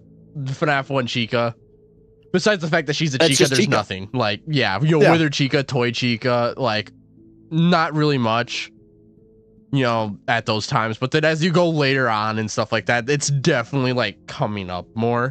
They get more importance to the story. Yeah, exactly. So, like, in the beginning, it's just Chica. Later on, okay, there's some importance to Chica now. And originally we were like, oh, it's because Susie's the first, so that makes Chica very important for whatever reason, because she's the first death. And now she still has this importance, even though Susie isn't around. So I think it's more of like, you might have thought it was Susie, but this actually works with a different character that we are now introducing. Someone really quick just said in chat, someone made a theory that the Withers were spring locks. The reason why that cannot be true is because in FNAF 3, when we hear the 1985 phone calls, the spring lock suits were all discontinued. They were ripped out of the animatronics and discontinued completely. And in the meantime, they had to get like really goofy looking costumes from MCM. If it was still above ground.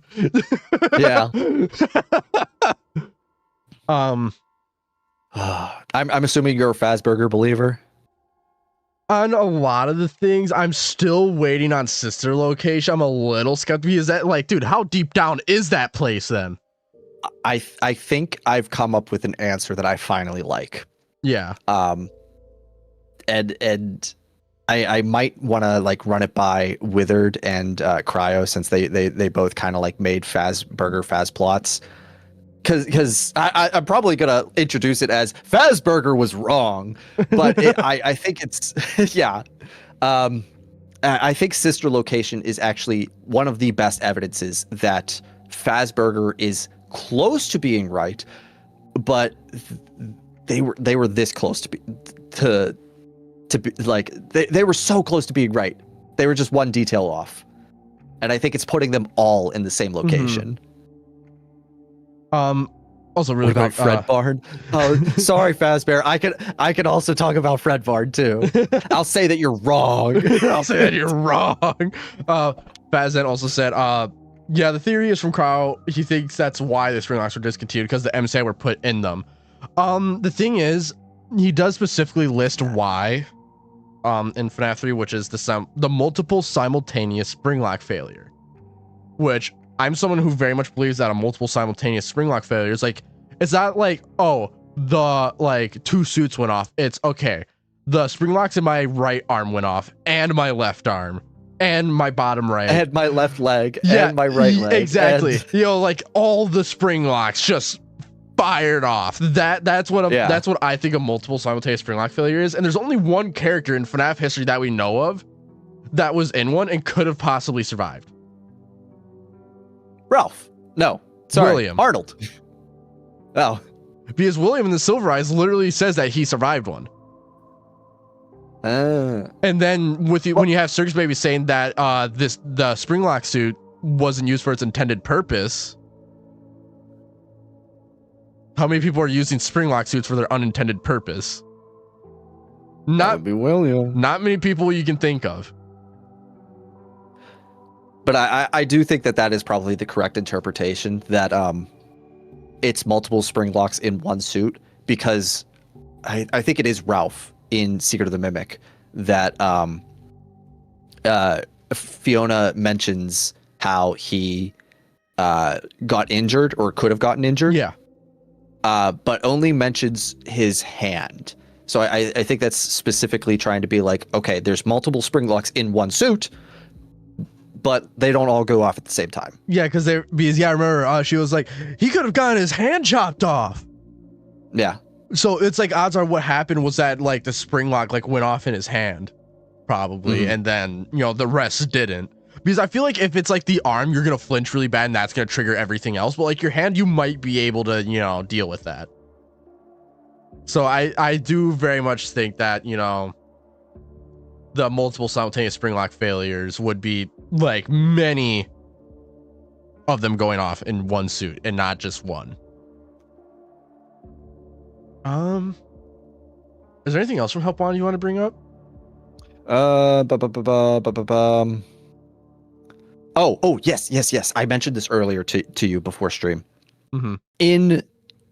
This is you could easily find it in the sister location games, but you could find it in any of the games that have like the little TV monitors. I know there's one in the matching game where you're teaching the endos. Yeah. There's a TV on there, and whenever it flickers, you could see in the like rainbowness that there's a message, and it says they are watching. Yep.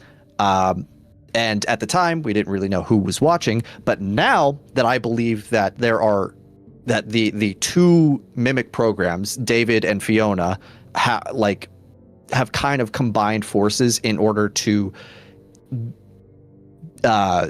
torture Afton in UCN and watch over everything in the Pizzaplex and whatever else. I believe that these two people are going to be M1 and M2, Fiona and David.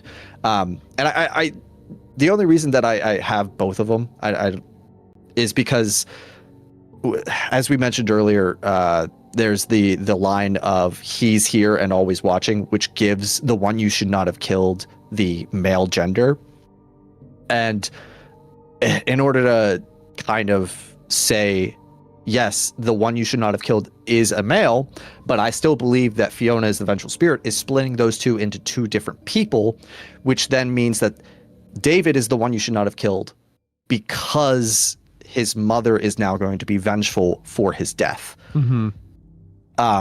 So making them two separate entities, which are now watching over everything because Fiona is plugged into as many Freddy's locations as we know of, is going to literally give us, they are watching. Like, she's just been watching everything. Along with probably David. Mm-hmm. Honestly, yeah. I can agree with that. Because, I mean, the only thing I think of in terms of they are watching in sister location is just like, all the cameras that William has around the place. Mm-hmm. So it could just be anyone too. I don't think those cameras are ever like answered. There's a camera pointing at us and not out at the animatronics. Yeah, so like someone could very well be actually watching us. So it could also be like, okay, maybe the mimics are going through, maybe William's watching us. I mean, like, who knows what it is. Really. But like I said, it's found in more than just the sister location ones. That's just the easiest one to find it in. Yeah. But if you go to the memory one where you're doing the endo daycare thing, whatever that is, you could also find it in there. Yeah. Which means that it's not just sister location that they are watching you in. Okay, so then that would help imply that it would be the Okay. Mm-hmm. I'm following. Yeah. Big Brian. Big brain. Okay. There is one thing I'm going to bring up, but I'm going to bring it up last because it's more so my bombshell thing. So I don't really have much else to really say. Do you have anything else you want to bring up? Not really. I wanted to go over what Old Man Consequences says in Princess Quest 4, but I didn't really flesh that out as much as I wanted. So it's probably not going to sound as great. I'll talk about it for like a minute. He mentions you are one, and Jason from Steel Wool said that like this has multiple meanings. Like it's supposed to be like that bad English from early video games, but it's also supposed to have another meaning to it. And I've kind of been like having this in the back of my head for a while, like you are one. And it's not like one as in O-N-E, it's spelled out W-O-N, which is like you have won, which could be one of the meanings, because at this point we are playing the fourth game that we didn't know of at this point. And he says you are one, but you are still here, something like that. But it could also mean that you are whole now, as in like you are one being, as in like Fiona could have been separated for a while, or even that somehow the crying child or Cassidy or whatever kind of like fused into one being with Fiona. Listen, I didn't say this was going to be the perfect, because I didn't, like I said, I just wrote down the quote and I was like, all right, I'll know what to say when I get there. Or, you know what else it could be? Crying child's now one. Put you together. Okay. Yeah. I don't think that is, though. I don't believe that for a second, that interpretation. Like the crying child one. The other one I could see, like, yeah, you are one. It has multiple interpretations you can take. Yeah. So I could see it going really anyway. I really think we do need to study these lines though that he says, because he pointed them out in that live stream, and that interview, and I don't think anybody's really like went back and like looked at what is said in that game. I do want to do a live stream series where we go through like the Scott interviews and the Steel Wool interviews and just listen to what they have to say and mark down the things that's like, that's kind of interesting. He said this in a weird way. Yeah, exactly. So I kind of want to do that, but but it's gonna be a series, because like imagine doing all of them in one sitting. Oh, that would be a while. So like I'm probably gonna do one where we like do like one of Scott's interviews in the next one, and then we'll do one, depending on how long the Steel Wool ones are. I haven't watched any of them because I'm lazy. I think I've only watched John FNAF's one, but I think that they've had at least one or two more that I have a cut up on. Yeah. So do you have anything else you want to say, or is that kind of pretty much it? That's it for Help 1 and 2 that I have. Anything else from any other games? I hate it when you make that face so much. Any other games? Okay, let's go through the games first. What do you mean go through the games first? Well, because I have the week before on here as well. Oh, that's fair. I was about to say we're not going through all of Tales. I swear to God. No. You think I've read those? I haven't either. I got them all right behind me. Same. Yeah, I have the week before and Tickets to Fun, but it's just one bullet point for each, so I'll do that after. Let's go with Freddy in Space. There's no way there's evidence in Freddy. You're joking. Yes. Oh my God. Yes, there is. Guys, there was evidence. So I put this in like the previous video to the Vengeful Fiona video, where Freddy in Space has the beginning dialogue about talking about Lulz hacks, which is like the overarching enemy of Freddy in Space, where Freddy leaves for a little bit for his mission or whatever, and then when he's on his way back, he gets a transmission from Lulz hacks, who says, "I have taken over the space hub, whatever it's called, and I have mind controlled all of the other all of your friends, and I've locked your son out of the building, just to hang out in space for a little bit." Yeah, it's just like, oh, okay. Hey, just so you know, I just sent your kid out the airlock. Don't worry about it. This game actually has a timer mechanic where if you beat the game in a certain amount of time, you'll get an ending where it has all the characters that you played as in the game, plus... Did somebody just donate? Yeah, Mio wants you to shut up. Thank you for the gift, I knew I was going to lose Mio. people on Freddy in Space. Anyway. Yeah, the timer mechanic basically makes it so that if you beat the game in a certain amount of time, you'll get an ending screen where it's all the characters plus Freddy's son, which means that you saved him. But if you can't beat it in, I think it's like 30 minutes, if you can't beat it in that amount of time, you get the bad ending, which is basically the same picture, except it just doesn't have Freddy's son on it. Which to me, because we have security breach where there's now an AI that is controlling the entire building and controlling all of the animatronics, that is a clear direct parallel to Freddy in Space.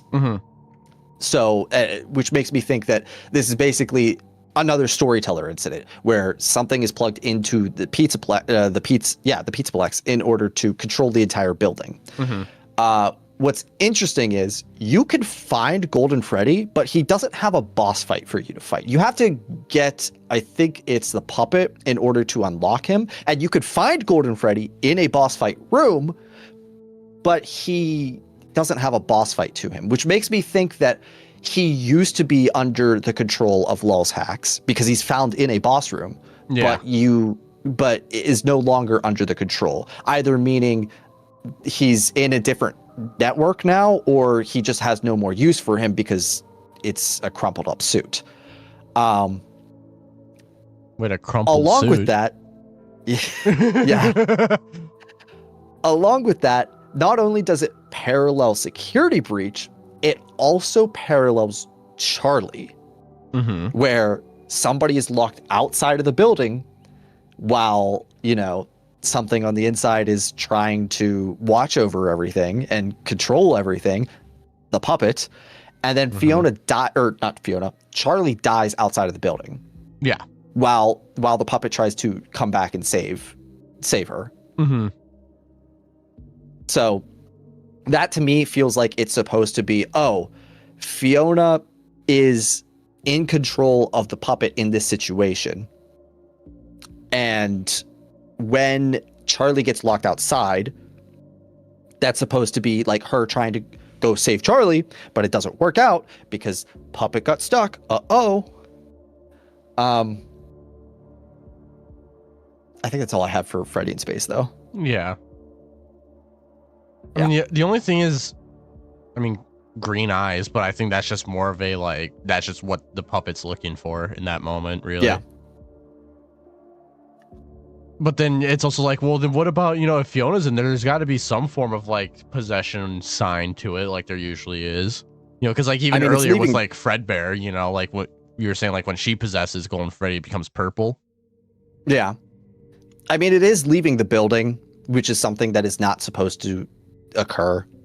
The puppet is supposed to stop them from leaving, and I would assume that if a program is the way that Fazbear Entertainment's track record is, if they program it, they're going to program it to be make sure that this person doesn't leave the building, and if they've already left, they're going to be that's all I could do.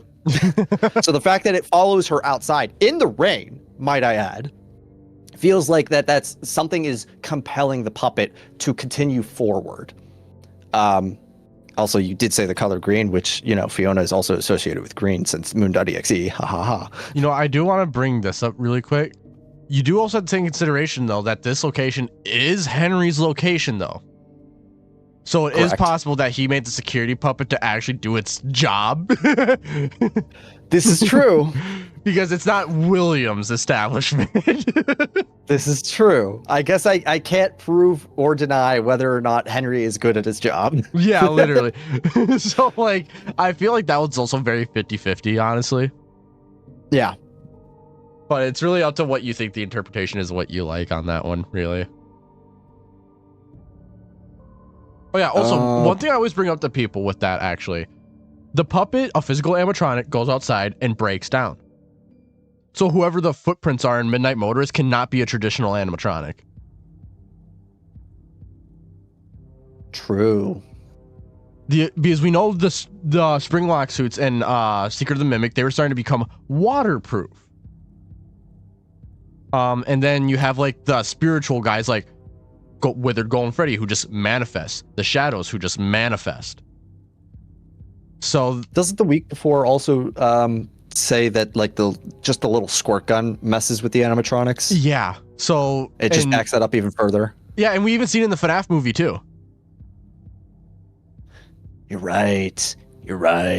Yeah. So in that case, whatever footprints is, it's not your traditional physical animatronic unless it's a waterproof one or it's one that's manifesting.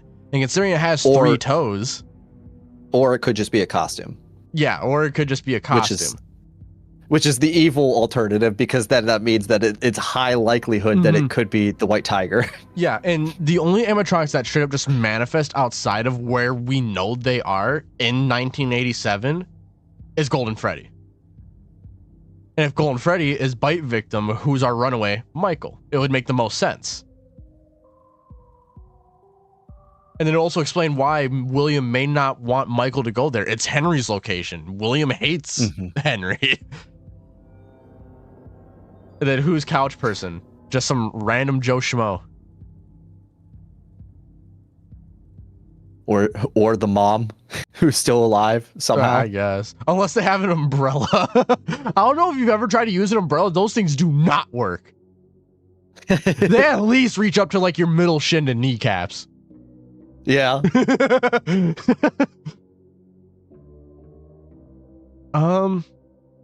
So yeah, that's something that I always brought up, and there's something that I am bringing up in my next video. I'm not gonna say what, but that helps conclude pretty hard what the footprints are, and I'm so excited for it. I found something. I found something. The last thing I want to bring up from the games is from Security Breach about the Princess Quest games specifically, where I guess the thing that has me is when I think it's the first game. It's either the first or the second. Yeah. Where you spawn into a room. I think it's a bedroom. Yeah. There's a table with 3 chairs in it. Yup. I know what you're talking about. Yup. Yeah. Which, to me, again, with the golden character, with the golden character with the lantern, that feels like that the 3 chairs are supposed to be associated with the 3 people inside of Golden Freddy. Oh, do you want more evidence real quick? Sure. If you got it. If you go into FNAF Ruin and you're in the daycare section, look out for a table with 3 chairs, 2 of which are Sun and Moon, and then a third one that's completely empty. I did think about that. I just didn't write it down. I was like, how do I bring this up? But and also like pay attention inside of the daycare attendant's room. There's a house in there where it's completely empty. If you put on the mask, there's 3 characters within the house. Oh. Another little interesting thing that me and TD were on a stream, and we were like, man, I'm getting bored of Riot Stream. Let's go look for our own stuff. So we just started looking for more God David evidence. We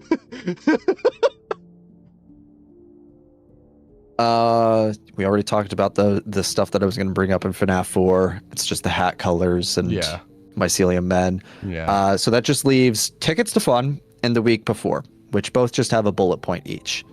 I found it very interesting that Tickets to Fun, I guess spoilers, if anybody really cares, you have like 2 seconds to click off. It's Tickets to Fun in the crossword, when you're using the black light, there's specifically 3 it's me's in the crossword, which to me, the words that are associated with Golden Freddy showing up 3 times again is trying to tell us that there is a third entity inside of Golden Freddy. You know, actually, really quick, how many times does it appear in FNAF 1? It's on the walls once, in Pirate Cove once, and it also randomly appears a 3rd time, just randomly, right?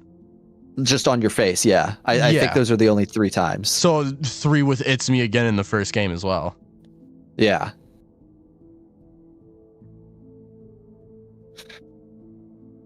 I'm slowly turning Raven over. No. Dang it. And the last thing, which the last thing that I have is about The Week Before. Yeah. Now, we all know how The Week Before ends, where Ralph dies. Specifically, I'm talking about the ending where he gets stuffed into Golden Freddy. Or no, the one where Golden Freddy takes his head, like grabs Ralph by the sides of his head and then just projects "It's me" into his head to the point that it hurts. After that, we see that Ralph is like hearing the words "It's me" repeated like 30 times, and then he says that he starts hearing a woman's voice start to break through saying she's safe, until eventually the woman's voice overtakes "It's me" and like kind of like calms him down. At the time, we had two people that this could be. We had Cassidy, the person who we all believe is inside of the Golden Freddy suit, and we had Bronwyn. And neither of these work because Bronwyn is heard the night before. The fact that even though Ralph is supposed to have a horrible, horrible memory, the fact that he can't remember what Bronwyn sounds like the night before says a lot about his mental health. Yeah, right. That says a huge amount if that means that he can't remember her name, what she sounded like the night before. So either he has a horrible memory or it's not Bronwyn. Now, if we look at Cassidy, Cassidy dies as a child. And as far as I know, in the entire series, we have not gotten a single soul that has ever died and then aged as a soul.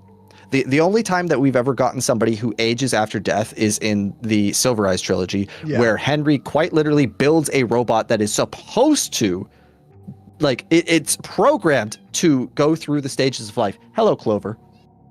Yes, you're yelling at me? So that's the only time, which means that a soul would have needed to be would have needed assistance in order to age. So the fact that Cassidy, the little girl, maybe boy, but we're going to say girl in this case, the little girl who dies at 8 sounds like an adult woman is not possible. The fact that we hear a woman's voice here and we don't know who it is, and this was leading up to Secret of the Mimic's release, I think this is supposed to try and tell us that Fiona from Secret of the Mimic is in Golden Freddy. And the fact that she is trying to calm him down after he is dying about not Calypso. What is his daughter's name? Isn't it Calliope? Or no, Calliope, that's it. That or I'm thinking of God of War. it's something with a C. It's something with a C. The fact that the woman is trying to calm him down after his death about his daughter tells me a lot. That this person is a parent trying to calm the other parent down about their child. Now, what do we know about Fiona? She dies while David is very young. Like 2 or 3 is whenever she dies, compared to what age he is. So she is trying to calm him down because that is something that she would have wanted in that situation when she died. That's it. That's all I got. Yeah, fair. I mean, the thing is with, a woman's voice is that it could be spirit. It also could just be someone came across him as just being a jerk. But that one's unlikely. The other one you could say is like maybe there's like a voice box, like maybe it's one of the animatronics with a voice box. Because then Chica would make sense in that case because Chica's very much like a stereotypical older countryside So there's ways you could argue, but honestly, I feel like I think it really just depends on what you think, honestly. Yeah, the fact that it included that though in that story, and a lot of people were like very confused about it. I feel like that's one of those things where Scott was like, I need this included in this story because we're going to further delve into it into the future with Fiona. That's where I saw the week before going is just kind of it's the best book out of the series, and it's the one that is going to, I'm holding it and you can't see it. It's the one that's going to he knew that this was going to be the best one. So he went through and he said, you know what? We're gonna tease Fiona being the vengeful spirit in this, or at least being included in Golden Freddy. I can see it being where she's including Golden Freddy in some aspect, but the biggest thing is how does she go from being in the F10N4 machine, getting out of there, and going into Golden Freddy, and then back out in somewhere else again? So my belief is that it's not her leaving the F10 machine. The fact that she is plugged into the buildings basically gives her network access to everything, including like animatronics. We know that they work on some sort of network because FNAF 3 says that they're supposed to work together. I forget the exact phrasing, but FNAF 3 says that the animatronics are programmed to work together and like to play the same songs together. So they have to be networked in some way, similar to what I believe the Mycelium Men are doing, where the Mycelium Men hear one thing and then they all repeat it like in a band. So it makes me believe that if she's plugged into the building, she can basically just kind of move her own consciousness easily to the other animatronics and then move it back, which is why we get the assault of "It's me" in Arnold's head, and all the characters saying "It's me" in the week before, because the souls are sort of networked together. Some of the souls are more associated with some animatronics than others, like Susie with Chica, Gabriel with Freddy, things like that. Jeremy with Bonnie. It makes me believe that while souls have kind of like their favorite animatronic, or maybe that it's just that they truly are possessing just that animatronic, Fiona herself can just kind of move about between any of them, saying "It's me," be freaky. Yeah, honestly, yeah. Also, and it's just one of those things that's gonna be hard to disprove, honestly. I mean, yeah, there's a lot of things that, like, as of late, it feels like it's either hard to disprove something or you just can't, like, you can get like half the puzzle, but you don't know what the rest of it is. Yeah. I feel that a lot. Andrew said, "You guys are a great reminder that I have no clue what the hell FNAF is about." Oh God. Also, I want to bring this up. Aside from the potential spirit box, what's the evidence for Fiona possessing M1? Now, I always want to say this because I love doing this to people. Me saying, aside from this specific piece of evidence that helps prove something, what else could prove it? It's like going to a murder scene and be like, huh, there's a very obvious knife covered in blood. But aside from that, what's the murder weapon? I personally, this is how I look at it, where we know in Sister Location that Circus Baby acts differently depending on if that little chip is in her. Yeah. Whether that's the Circus Baby AI or if that's Elizabeth, that's for somebody else to discuss. I don't care. But it's one of them. The way that I look at it is the AI of an animatronic can kind of overtake the soul. Mm-hmm. And the best way to kind of see the actual soul is to remove the power source, basically. Yeah. And whenever we actually confront F10, what are we doing? We are literally taking as much power away from her computer as possible. And that's the only time that we really see compassion from her. That's whenever she's like, oh, I'm really glad to actually get to meet you. The circumstances kind of suck, but hey, it's nice to finally get to talk to you. Like, that is where we get to finally see Fiona, just a glimpse of her, while the AI itself is mainly in control. You know, one thing I actually do want to really quickly bring up. So with Frights earlier, you mentioned that it's 2 kids, Andrew, Jake, and then later on William, so making the 3, right? That would mean that at some point Fiona would have to leave either during UCN or like sometime after it, right? The question is when and why did she leave that suit then?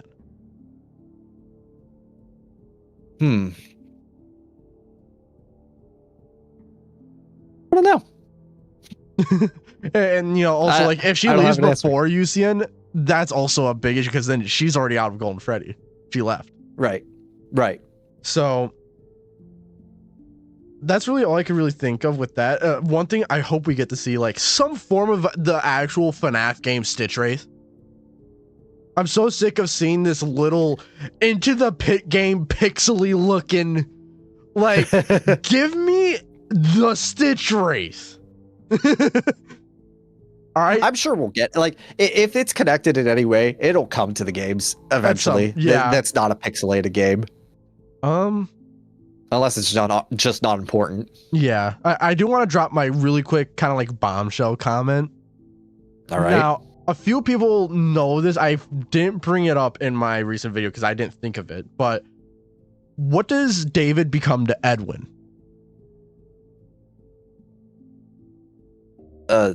Son? A vengeful spirit. Then what would Crying Child become to William? A vengeful spirit. If we continue, sorry, go ahead. M2 literally just messes him up and leaves him for dead. And is angry at him, so a vengeful spirit. He hates his father. Then I see. If Crying Child's a vengeful spirit, he's vengeful towards his father. And then if Mike is still alive and Gregory looks like Crying Child, if the pattern continues, Gregory will end up being vengeful towards Michael, which would be his father. If Mike has a kid and if Mike is still alive, which I did say earlier that there is evidence for it, a good amount of it now. Right. And if his friend is that one syllable word, Mike, it could be that Mike is far considering he also looks like the Crying Child too. And another interesting thing, in Security Breach, if you go to Michael's room, but you go to leave it and you don't walk to the stairs, you walk straight forward, there's a staff bot there missing his head. So that's some fun little interesting tidbits that I'm going to let simmer. I'm going to, because who knows if Mike is still alive, and then even if he's the father to Gregory. But if he is both of those, I'm excited to see where the story goes if that cycle continues of son being vengeful to father. I feel like Gregory, the part that doesn't really work with that, in my opinion, is Gregory being Michael's son. Because Gregory refers to if Mike is the guy who Gregory is referring to in the walkie-talkie, he refers to him as a friend. He doesn't say dad or anything like that, or father or whatever. So the phrasing around that kind of makes it feel like he either isn't his father or he's not Mike that he's referring to. Well, the other thing is that Gregory does have memory issues too, though. This is true. He pretty much forgets his name. This is true. So it's very much possible that he forgot that Mike is his father. Obviously, that's also just speculation, but it's a possibility that they could go down. I thought there was another point that I wanted to bring up, and I don't remember.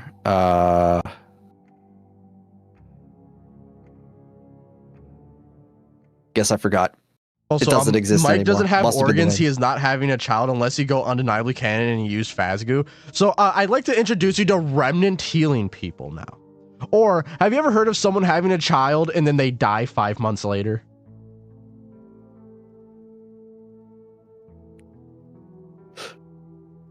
I remember what I was going to say. I feel like out of the characters from Security Breach to be related to Michael in some way,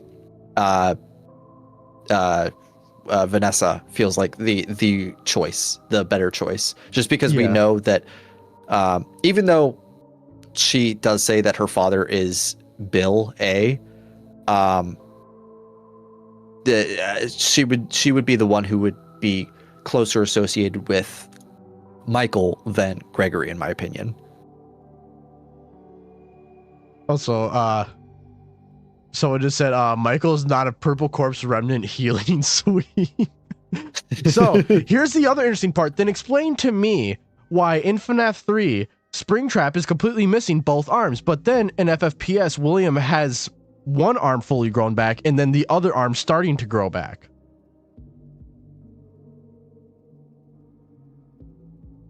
He's missing both of his arms? Yeah, in the FNAF 3 Springtrap model, he has no bone, nothing. Oh, And the like meat I was doesn't thinking even the go animatronic. and he doesn't even go down the whole, like, the meat doesn't wrap around the whole entire, like, arms either. So he has regrown bone and regrown a little bit of muscle.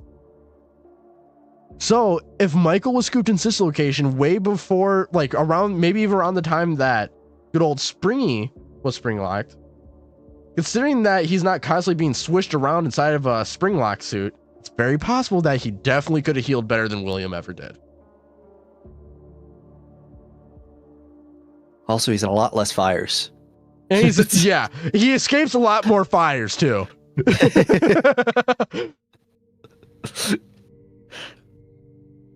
Oh. But honestly, I find it funny that, like, what I've noticed the theming with these games is that it's always a child angry at their parent. Yeah. Like, Wonder if that says a lot about Scott. do you apply that same logic to Enter and Molten Freddy? I don't know if you know this, but there's no meat or human in either of those entities. Oh, hello, Clover. So honestly, it's how much of Scrap Trap is supposed to be lore and how much is just art style change. I feel like him having at least a whole arm back being a prominent, like, starting to come back being a prominent part of his design is definitely intentional. Like, sure, maybe him just, like, looking like an absolute monstrous amalgamation of whatever the hell isn't intentional, but the arm starting to grow back kind of is. I don't know. I do like the theory that Stormeister made that says like after the FNAF 3 fire, he needed to fix himself, and then he went to take pieces off of Golden Freddy in order to, like, stitch them onto himself. Yeah. I do like that theory, and also Stormeister is so nice. I love them. Yeah. And another thing with, like, you know, someone just brought up, Burn Trap is even more healed. This is true. Yeah. So, like, it's very much There's like still people that, like, he's definitely, like, he gets damaged, he gets into a really bad fire, his meat melts off, but then he gets his heartbeat back. He's starting to regrow a bony arm. I mean, you can even hear the song right now. That's the heartbeat song.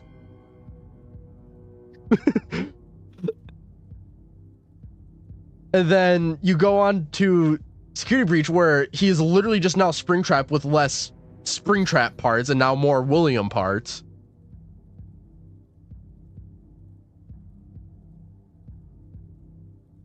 It's very much like, yeah, Remnant does heal. It very much does, especially as we see it brought up constantly in the books too.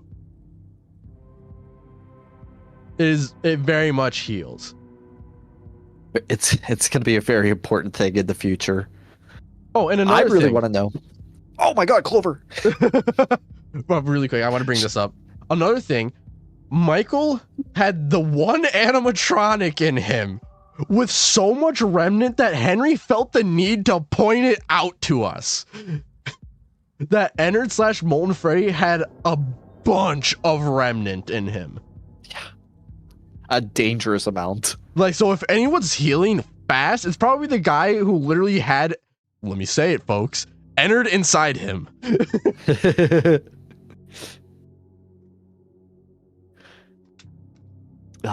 It makes me wonder why the energy goo that we see in Security Breach and in Secret of the Mimic are different colors. Yeah.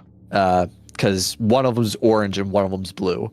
Mm-hmm. My assumption was, I think in one of the stories at least, somebody is trying to basically create remnant, but by using good emotions rather than bad ones. And my interpretation that has absolutely no evidence is that the one of them, most likely Edwin's, is somehow stuffed with good emotions, and the blue one is the bad evil emotions like anger, hate, or whatever. But I kind of want to know what you think. I need to call this out in chat really quick. Hold on. Someone said, you won't die time. So yeah. So not only that, but Circus Baby was also purposely telling Michael he wouldn't die, and then somehow him having no skeleton or muscle at all just stands up. Me after a night of drinking. Me after a night of drinking. Also, beat-ups, thank you for the $5. Literally nobody talks about remnant healing, even though it explains so much about burn trap and his strong evidence Mike is alive. Old Mike abyss sweep. What are the weird star guys in Seer the Mimic? Do they got any lore? Yes. We don't know it. Yes, we don't know it. Okay. Okay. What was I replying to again? Sorry, I forgot. I got sidetracked. I don't know. Chat, what was he telling me to reply to? The last thing that I brought up was what do you think the different remnant things are? The blue one from Security Breach and the orange one from Seer the Mimic. Okay. So you have blue and you have orange. So in AR we can definitely take that remnant as blue. Okay. Very much so. I think the orange is the process of applying said remnant to metal. Because remember, because remnant's actually what the metal is called, technically. Yes. So what's happening is I feel like that is molten metal being prepared to be combined with like the human soul parts. And then to be formed into an animatronic, or maybe, I don't know, maybe the building structure. I don't know. But whatever they plan on using that much remnant for. But I find it interesting that they have that much remnant, and in the end of Fazbear Frights, there's a gigantic William like amalgamation, like literally just called Agony. Yeah. Also, my dog got locked in my room somehow, and I'm gonna let him out. I might need to do the same with my cat. What are you doing? What are you doing?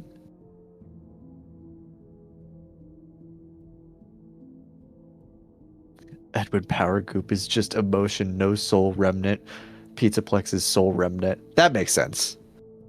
That's kind of what I was trying to go for, but with a lot more words. That probably didn't make a lot of sense. Don't shock him, Raven. I don't shock my dogs. They're too small for that. And even then, I still think it's cool to do it. The only shocking I do to my cats is static electricity by accident. Yeah, honestly, same. I've done that to my dogs by accident a couple times. I've done it to my cats. I'm like, oh, you're so cute. And I boop them on the nose, and then I can see the spark, and I'm like, oh, God. Now your cat hates you for the rest of the day.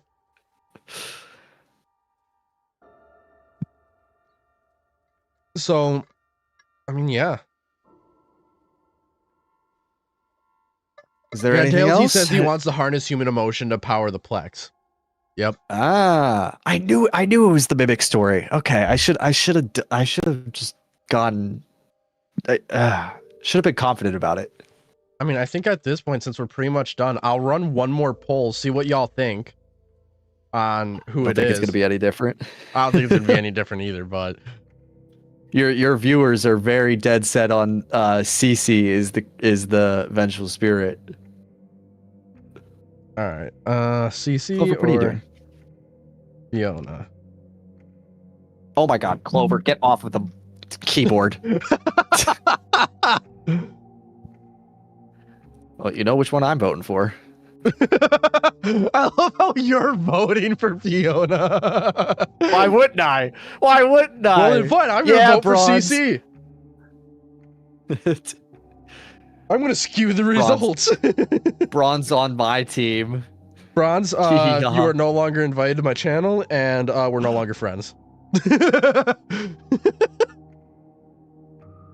I'm kidding. No clue who CC even is, dog. The crying child. Yeah, the crying child.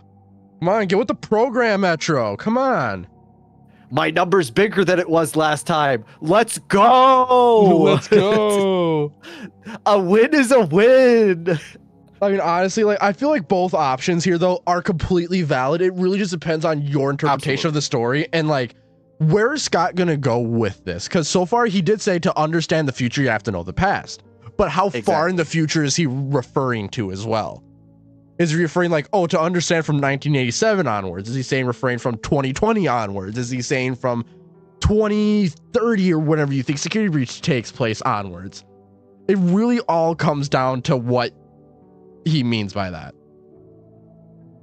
Andrew goes, oop, I'm a FNAF fan. Can you tell? So I very much believe that. It really is.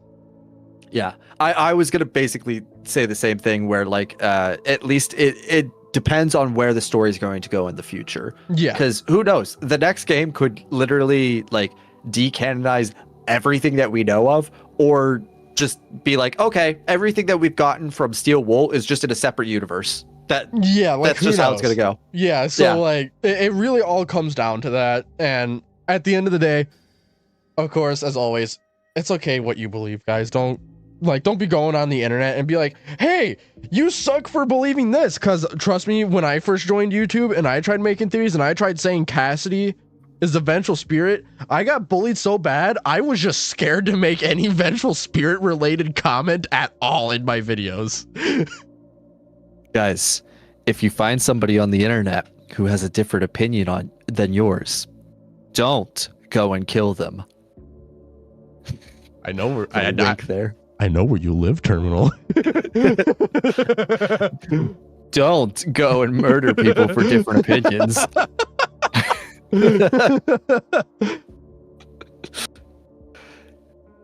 Chat, you do know that was clearly a joke, right? Yeah, it was clearly a joke, guys, seriously. Except for the part where I know where Terminal lives, I do know that.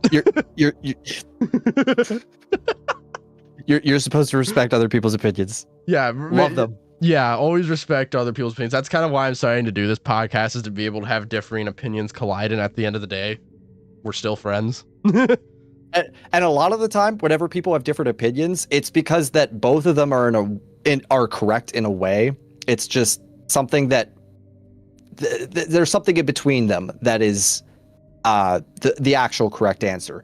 Somebody had half of the correct answer, the other person had the other half. They just need to put it together. This is not the probably the theory to say this about, because it's clearly us talking about one person is the vengeful spirit, unless it turns out that there is a second vengeful spirit. But you know, yeah, like who knows? And there's probably a middle ground.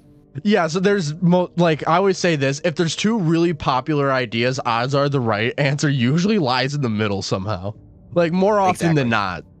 So like it could be very possible, like, okay, Child is the vengeful spirit, but Fiona was inside Golden Freddy and just left Golden Freddy before UCN. Like it's all very possible, or it's vice versa. Fiona's the vengeful spirit and Crying Child just decided to say, all right, I'm going to Stitch Wraith later, nerds. Like,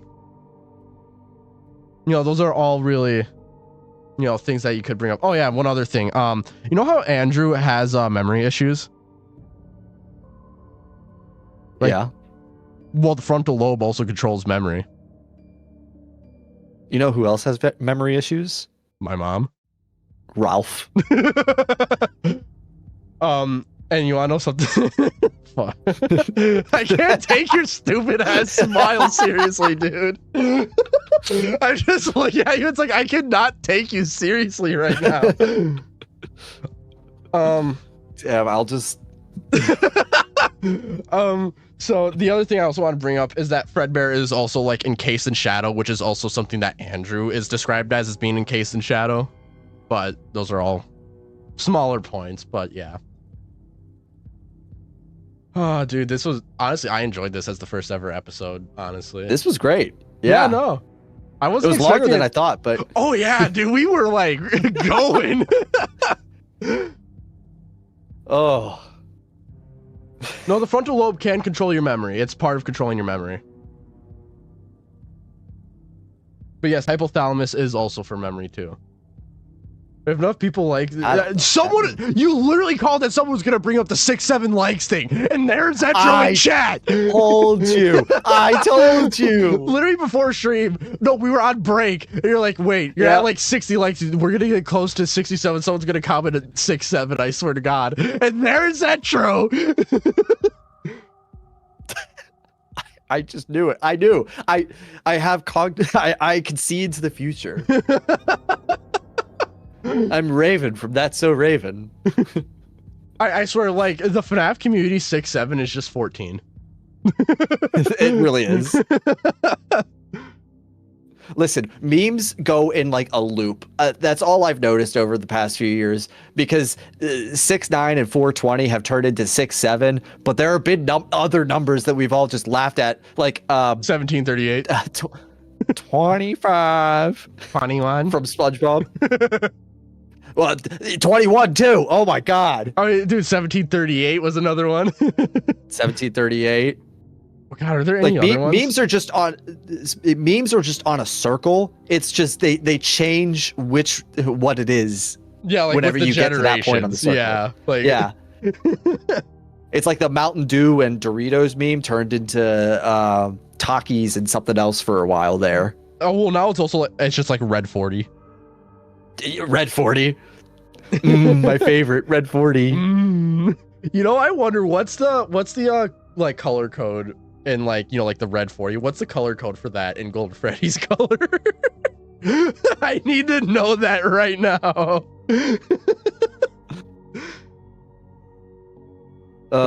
If anyone could find that out,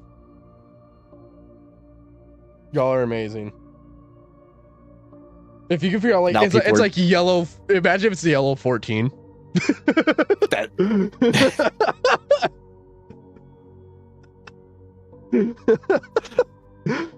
would be insane. Scott has like some 7D chess plan in his head. He's like, okay, so in 2025 they're gonna make jokes about Red 40. So what I'm gonna do is make yellow 14 for Golden Freddy. Oh my God. Oh look, we got another 6-7 because you got 67% for CC. Are you serious right now?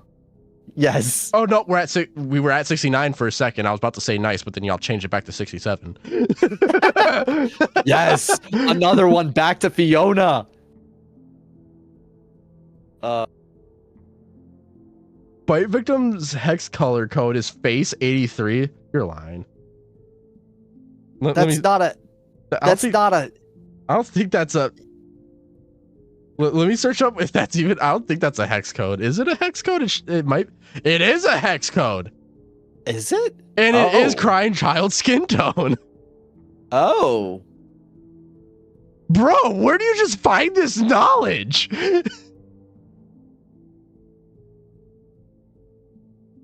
This. Source my butt. Like, dude, like, what do you got to be thinking to be like, you know what I'm gonna do today? I'm gonna like search up the hex codes of skin colors in FNAF and see if any of them are relevant. Like,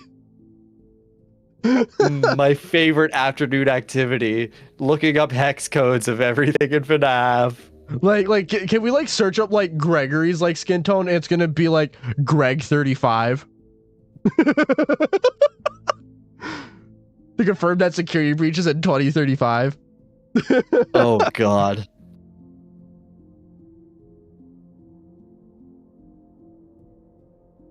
Oh dude, that imagine if like Cassie's like skin tone is just like ruin. It's just ruin. It's just ruin. I don't think it goes that low. I think Hex only does the first. It's either 6 or 8 letters in the alphabet. Does it? Yeah. If I remember correctly. Yeah. Yeah, it's 6 because it's 0 through 9, and then A, B, C, D, E, F, G. Is that 6? I think so. 6, 7. That's 7. Just gonna sneak that in there. Raven doesn't even notice. I'm gonna punch the fuck out of you. I know where you live, Turtle. I'll see you soon.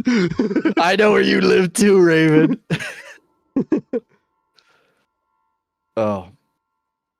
Hey, I'll take the 32%. I think at the beginning of stream I started with 20%, which means I converted 12% of your chat in the last 4 hours. That's exactly what that means. Definitely not that there's different people here this time. Yeah, totally not. No.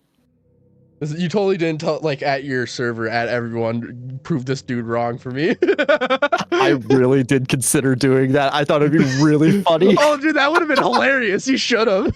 I'm like, guys, we're doing the final vote right now. Please come and vote for Fiona.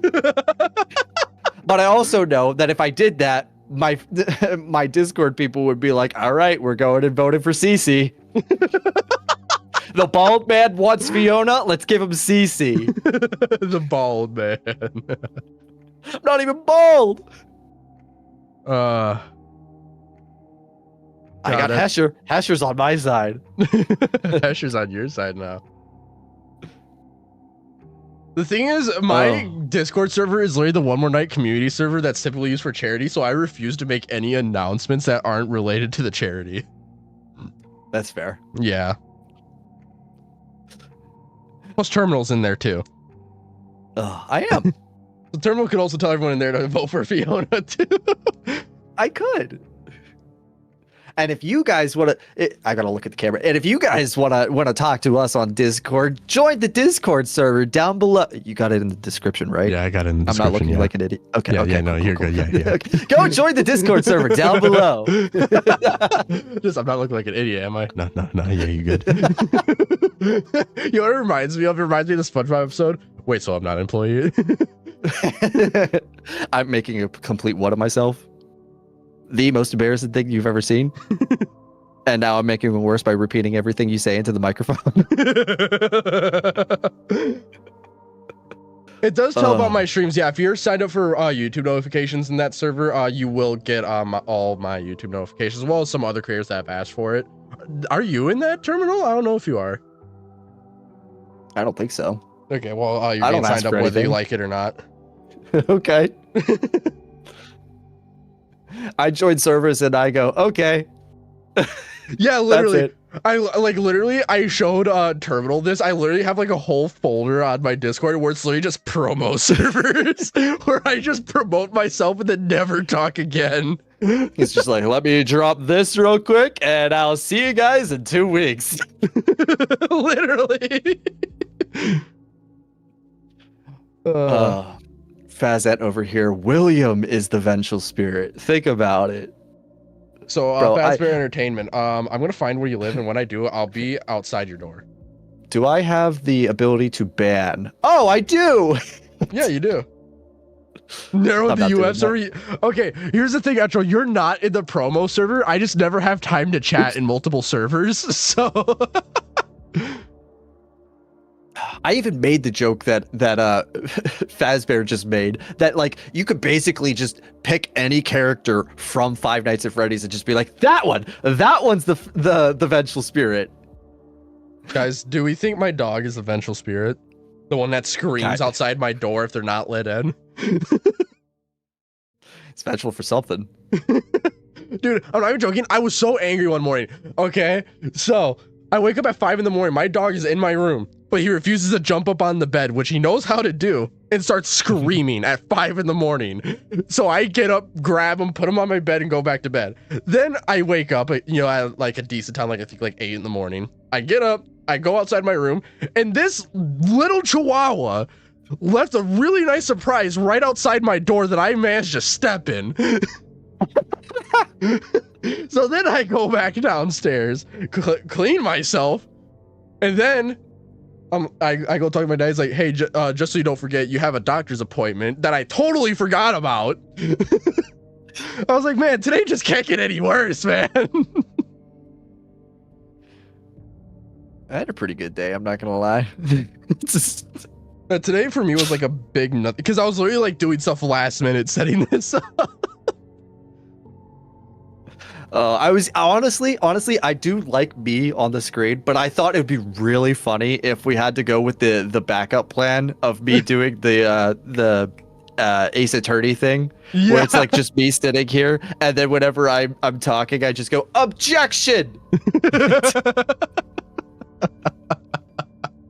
Oh, that would have been so beautiful.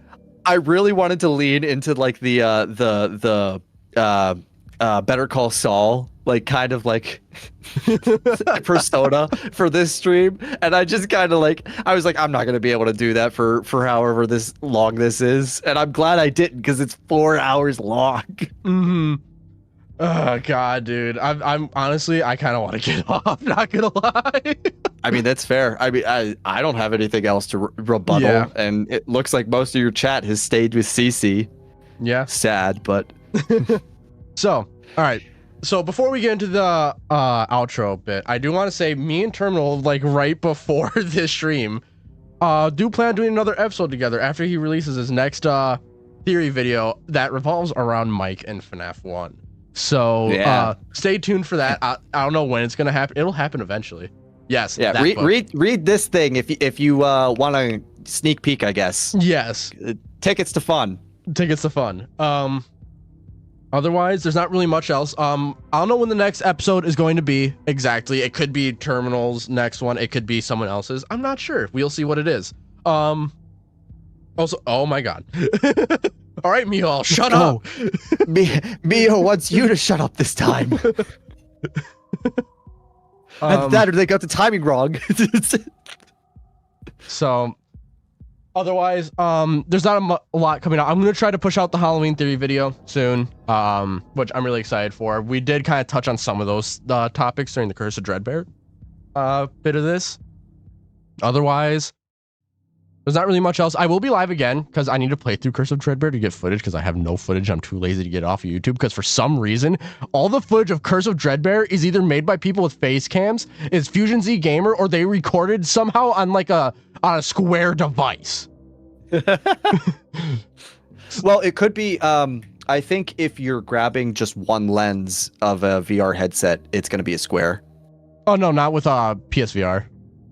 Oh, so I'm gonna just go on my PSVR too. Like I think I'm doing it Monday, so we're gonna have fun with that gain footage.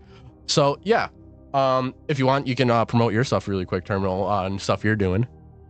I have a channel. It's called TerminalError. You should go subscribe. In fact, if you haven't watched my newest video saying that Fiona is the vengeful spirit, or Raven's newest video, it's your newest, right? Yeah, I don't look like an idiot. Okay, okay, that's my newest. Yep. You should go watch them because that's what this whole debate was about. Yeah, literally. Why are you here? Why are you here? They just saw Vengeful Spirit and Golden Freddy and Fiona on it. It was like, ooh, this looks interesting. Click. They said, oh, I fall for clickbait. No, I'm kidding. Dude, okay, I need to bring this up. Someone was angry at me for using like in the title of my recent video and we were wrong or something like that. And they're like, YouTuber tried to put the we were wrong in a video. Child is like, hey, I could have put solve, don't hate the player, hate the game. Literally, I see it all the time and I'm like, oh, I hate these titles, but I love the content. Yeah, it's what works. It just works. Don't hate the player, man. Hate the game. I don't. I know the game. I hate I know the game. I hate the game. I'm the player in the game. I know, same. Yes, I fall for clickbait. That's how I found Raven's channel. Amen. Thank you for like the 5 cents from your view, by the way. I'm kidding. I'm kidding. Y'all are valued here. Y'all are valued. We love you all. If you don't want to be valued, go to my channel. No, yeah, this was 4 hours. All right, I'm gonna get off now. So, of course, everyone, make sure that you remember that this is all just a debate. Every single theory could be right. It all could. Of course, someone donates. It's Mio. Mio said, shut up, Raven. Nope, lives in your child is the vengeful spirit / Toyshik. That'd be wild. As always, make sure that, you know, of course, you always respect other people's opinions. Every single thing could be right. Every single thing could be wrong. And maybe, who knows? Maybe it's a mix of the two. Who knows? But as always, I hope you all enjoyed. We will be back sometime soon, and there will be a new layout for this background. So the next time, odds are you see me in Terminal on this podcast, we're going to be in a different thing. Otherwise, yeah, that's all I have. So, of course, hope you all have a great day, night, evening, wherever you are in the world that your daytime is. Have a great of that. Share this with your friends and families. Every single bit helps. Make sure you check out TerminalError's channel and watch that video if you haven't already, and watch all the future content, especially one that should be coming out kind of soon. I wonder what it is. Yeah. Yeah. Otherwise, yeah, hope you all enjoy. Have a great day. Stay safe.